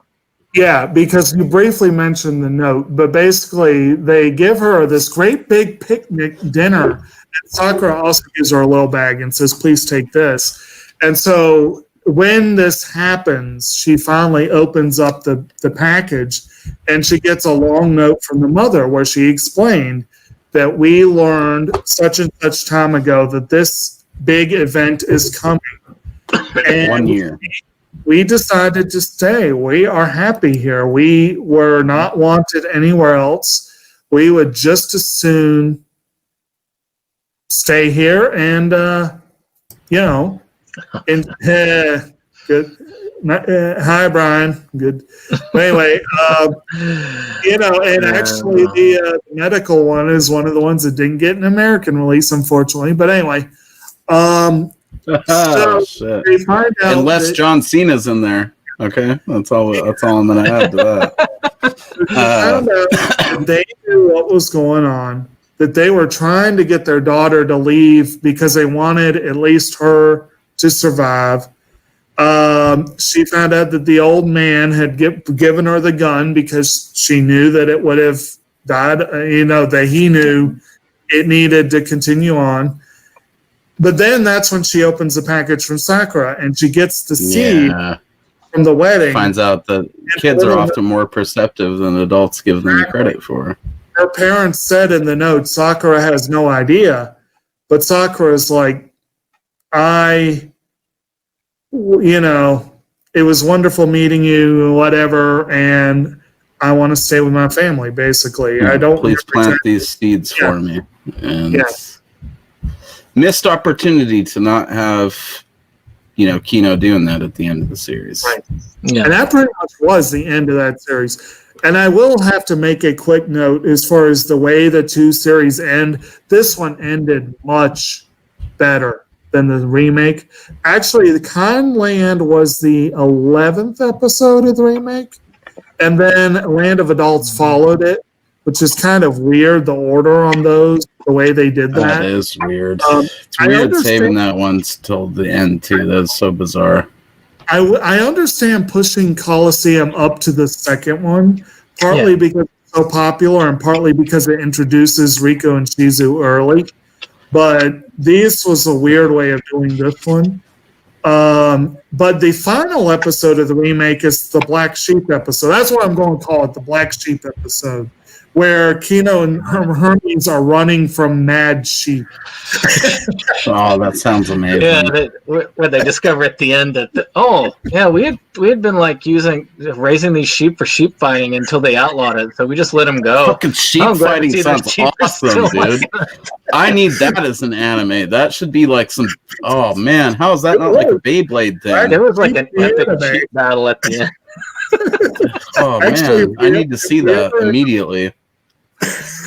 If we ever end up doing Black Sheep on Movies Galore, I'll recommend that episode. I'm surprised you guys haven't. That movie's amazing. I got it right over there, and I'm willing to watch it anytime. I put it forward a couple times. It just hasn't happened. But at any rate, so yeah, that was kind of a weekend. But that one ended with a very clear Kino's taking a nap, talking with Hermes about continuing on. Like, my journey's over. When I wake up, I'll go on a new one, basically. And that's a good way to end it. But the episode just kind of was weak before it. This one just had such an impact. Like, I love the last line of the American dub because she's just looking up into the rain as she's out there under the lake next to her little camp tent that she puts up sometimes, and Hermes is asking her what they're going to do next, and she's just looking up into the rain, and she's like, I don't know. It's probably something we should think about, you know? Oh, sorry.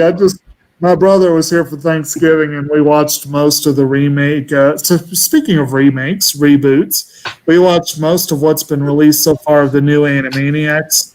And I just, for a minute, I was thinking, what are we going to do tonight, Brain? Same thing we do every night. That is kind of a parallel, though, for sure.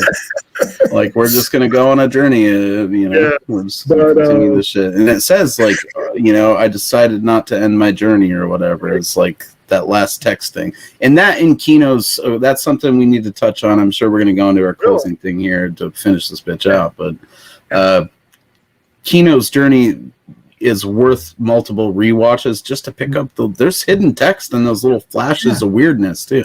I don't think that this was real. That's my theory on the series the entire time. I do not think that it's real. I think it's all in this sick girl's head as she's reading like her favorite book, and they touch on that a little bit even at the end there too, where it kind of, the tone of it shifts a little bit, where it's like, whoa, wait a minute. Are we looking at this as like a different version of this stuff? you know, because just her clothes look a little bit different, I guess, when she's standing there in that very last scene looking up in the rain. And it kind of leads perfectly into something like an alternate spin-off series, and that touches on what I was talking about, where when you read a book a second time, sometimes it's a little different, you know, than like your... My perception of the remake was that Kino's hair and eye color changed between episodes. Yeah. So that does add credence to the idea that it could be a little bit of a dream or whatever. Yeah, I don't think any of it's actually happening. I think that she's that little girl that we saw sitting in that hospital bed. And that I'll tell you what, one day when I'm rich and I make the remake of this show for the American audience, I've been wanting to see this as an anthology series for a long time. I think the way it's an anthology, it might be cool to have different episodes done by different directors. Oh, yeah. So, Mo, I might like to put in an episode where Kino, where it's all a dream, and it's kind of... You could even do it, too, if you really wanted to get wild with it. You could have it where every so often it changes actors, too, like a Doctor Who type thing, as if it's like a different imagining of this continued reality inside this novel, you know? Yeah, I think that'd be fun. And incidentally, Brian, the new Animaniacs is pretty darn good. It leans a lot more into the political humor than the old one did, but it's still we all cracked up when we saw the Cyclops in that one episode. That's Sammy Sosa comment. That's fucking amazing, dude. I wish that was true, and not just because of like corked bats or whatever, you know. So let's talk about the production quality. I wanted to bring a little bit out to this. Watching both of these, you're looking at it of both takes, and I see, like, in this series, it's very much refined. You can see this. The quality is a little bit better, smoother, more colorful. There's clear use of CG, but it's not really distracting or bad. It's this much more cleaned up. Is a little bit rougher, a little bit more simplistic, and the colors are not quite as vibrant. But I like this better than this animation style-wise, because I feel this leads into that extra feeling of the melancholy nature. Well, again, the points too reminded me of old. And that lends it a sort of beauty, you know. It had points where it reminded me of older shit too, like the art style on certain characters or during certain sequences. Like it reminded me a little bit of like a Lupin or a Galaxy Express kind of a thing with certain characters. I mean, I thought that was cool. Sakura right there. And not any of the main characters, but like the main things that stand out in my mind is that girl that sent her to the fucking Colosseum country. She looked like she could have been a character from Lupin or like, you know, like Galaxy Express, I guess. They have that kind of, I don't know, that like design. I'm not intelligent enough to explain what I mean, but I'm sure you guys can. We kind of didn't loop back around to finish that story where she and the husband had gone to that country not knowing any better, and they were pitted against each other in the first match. Yeah, they did get a bit of that. She got out, but he was killed in the second match. Bit of the old rough and tumble. They a little bit, take out. But for the production design, we mentioned in our Gunslinger Girl talk that this one has a lot of the Gunslinger Girl feel, in that it's that old school, I suppose, not super pretty. Like they're more focused on telling the story than they are on eye candy and that sort of thing. The new one's a lot prettier, but even so, one thing that I find notable is that there's almost no fan service in either version. Well, yeah, there's none in this one. I don't remember anybody with. That girl that she fights in the fucking Coliseum, they do pan down once and show that she has like big old boobies like over her rifle, but that's it. Right, and Nemea doesn't exactly wear a whole lot, but you know it's not the way it's illustrated. You don't hardly care. Yep. And then further on the production values, again, I gotta mention the opening theme all the way by Mikuni Shimakawa. Flippin' awesome. One of the best openers ever. And Ai Maida, the vocal actress behind Kino, sings the end theme, which is The Beautiful World. And that one just opens with this. It's just wonderful. That's a cool layer to it. That's a cool layer to it. Like, it's definitely obviously not the English voice actress that sings, you know. And we'll mention again, just as a callback, that Ai Maida also starred in Battle Royale 2 and had a tiny vocal role in the first movie as the daughter of the Takashi beat Takashi's character. Wait, you did or this chick? Because that's how I heard it. Was that you did? Like you said, you started. Whatever. And she also had a brief role in Kill Bill. You out there playing fucking anime girls and shit, Jake? Well, you know. Anyway, and then the remake, the ending theme is nice. The opening theme here and there, has grown on me quickly. I love that opening theme. I thought the music or whatever through this one and like the overall sound design, I guess you would call it, because there are elements of it too that I have to attribute to like video games, you know, like that like boing sound that happens in Kino all the time. Like that reminds me a lot of video games, like something that would happen at moments where you get like a memory scene in like some crazy Japanese sort of strange survival horror game or something like that.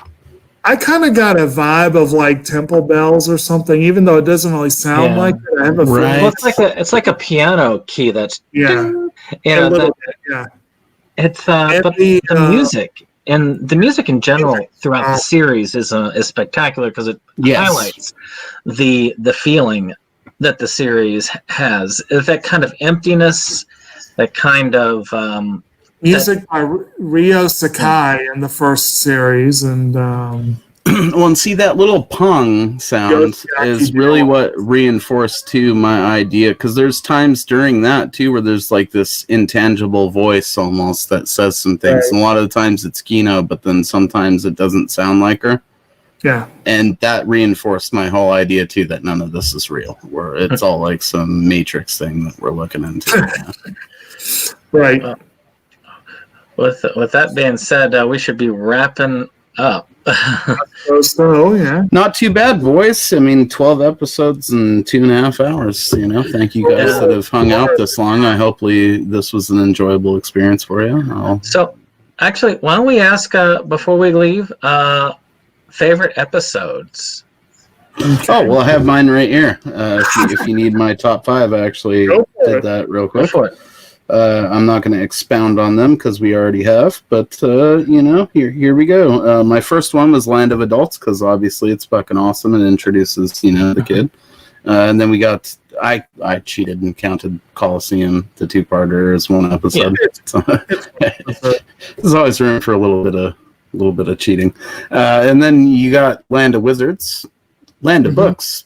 The one with the mechanical dolls narrowly made the list, but again, like I said, I wasn't sure I was putting that on there just because I like the idea of like androids killing a whole town of people by floating it. And then A Peaceful End. You know, the last one was good, but I think A Peaceful End is so fucked up that it would be hard not to be in your short list of like crazy Kino episodes because goddamn. Yeah. How about the last one speaks for itself, you know. Yeah. This is one of those things where I have to qualify that favorite doesn't necessarily translate to purely to enjoyment, but partly to effectiveness. But I would say it would probably be, I don't have them ranked, but it would probably be a toss-up between A Tale of Feeding Off Others, Land of Adults, Coliseum, A Peaceful Land, and The Kind Land, and maybe Land of Wizards. I can say those are the ones that left the strongest impression on me overall. I might have mismentioned it, but yeah, Land of Wizards was on there too. This has been a telling experience because it shows that Jake really does enjoy fucked up stuff. He just doesn't like shit that's really graphic. Yeah. I don't. So he likes it if it messes with your head. I love that stuff opens up some cool messes with your head. possibilities for movies galore suggestions in the future. I'm gonna wreck you, bro. And that's why I said I'm really disappointed that the group bitched out on this one, because I think Dane, Dave, and even Dustin would have gotten a lot out of this. Oh yeah, they missed out on a good one. For me, it's between A Kind Land, mainly because of the shock value that it had. It was one of the few times where it really hit me emotionally. I even when I was thinking about it, I just figured out that that little girl that she identified with knew it was happening. That just that even brought a tear to my eye the first time I saw it, which is rare for me in most of these. I get tearful more these days, but that's more because of 2020. Yeah, I cried. I'm not gonna lie. I fucking That makes cried. everyone Like cry. tears rolled down my cheek. You know? So, but the other one that nobody's mentioned here, oddly enough, but one of my favorites philosophically is Three Men Along the Rails. There's something about that hits me in the right way. That just that's one that. No, sorry, I didn't mean to interrupt you, man. Go ahead. Well, I mean, this is just like I said, it's just that almost meaninglessness of life, and it all speaks to the same thing, and then it ends and wraps up in that weird democracy craziness at the very end. Yeah. It's that's one I think that will be on my top 5, like in future viewings of the show. You know what I mean? Because if there's anything that needs to be said about Kino's journey, I think it's this, and that's all of these episodes. There's a lot to unpack in them. You know, you can go back through this show and watch it 4 or 5 times, or like friggin' Jake has, and still get the enjoyment out of it each time, because it's so episodic, but they do so much in those episodes. And each one, I think, this is one of those shows, not to sound too sappy or like fucking cringe about it, it's going to mean more to you each time that you watch it. You know, I think a lot of these episodes will hit with you at different periods in your life, and it's definitely a show worth revisiting, not aside from just like checking it out in the first place. You know. Well, first off, I want to thank Mo for joining us when it was very hard to get anybody else to, which is a sad thing. Especially, you should check out Drunken Master Studios. There's some amazing things that go on there. Big updates coming in the future too. So very much looking forward to that. And as far as what's coming up with us, we have a couple of things. There is a review coming up of a film that I cannot remember what the heck it was. No, it was the new Dakota Ray film. Sebastian, God damn it. Unholy Flesh. Yeah, and a bunch of absinthe in there. Yes, in there. Yes, there is, and like I say, it's got that. We were talking about kind of a nihilistic feeling that this series kind of gives. Those movies tend to give you that as well. Dakota knows what he's doing over there. I'm not sure I would call this a fully nihilistic show. Not fully, but it does have some elements. Compared to Death Note, this is straight up chipper. It's fairly emotionally neutral, I think, on stuff, you know. What makes a man go neutral? So December is going to be an interesting month for this section. Our next 2 Mondays, we're going to be wrapping up our Friday the 13th, which we're going to hit next week. Just in time for Christmas. Exactly. Next week, we're going to be hitting the 2 Jason Goes to Hell and Jason X. Then we're going to hit Freddy versus Jason and the Killer Cut. So we get those last ones. And then we're going to go into a vlogcast the week after, where we actually talk about, resellers versus scalpers, which is going to be fun. It's been a while since we've had a good conversation, and we're going to get one. All right, Brian. See ya. Take care. And I'm going to pull full screen for this because I'm going to show you our next anime that we're going to be discussing at the end of December. But it's Christmas time, and there's not a lot of Christmas anime, but this one. Is that Santa one I've been waiting to see? Nice. Yes, by Ken Akamatsu. And and we were talking about no fan service. Well, this will we're be gonna make all up for that. Yes. I want titties all in my stocking. Hit it, boys. And this one, nobody should have the excuse not to watch because it's only 2 episodes long. Yep. And it's just going to be a fun interlude to, this is going to be a fun interlude from kind of having this one more heavy. So it'll be kind of a fun way to end the holiday season. And then we'll go back in, and I believe Dave or Mo will be picking our next anime for January. So we'll see which ones come to the top. Good deal. Hey, Mo, you got your thing on again. Yeah, damn it. Get ready for some elf stripping. If it's my choice, that's all I'm saying. Well, we're going to have some fun one way or the other. But thank you all for coming. It's great having y'all here. And I hope to see you all on the next one. Goodbye.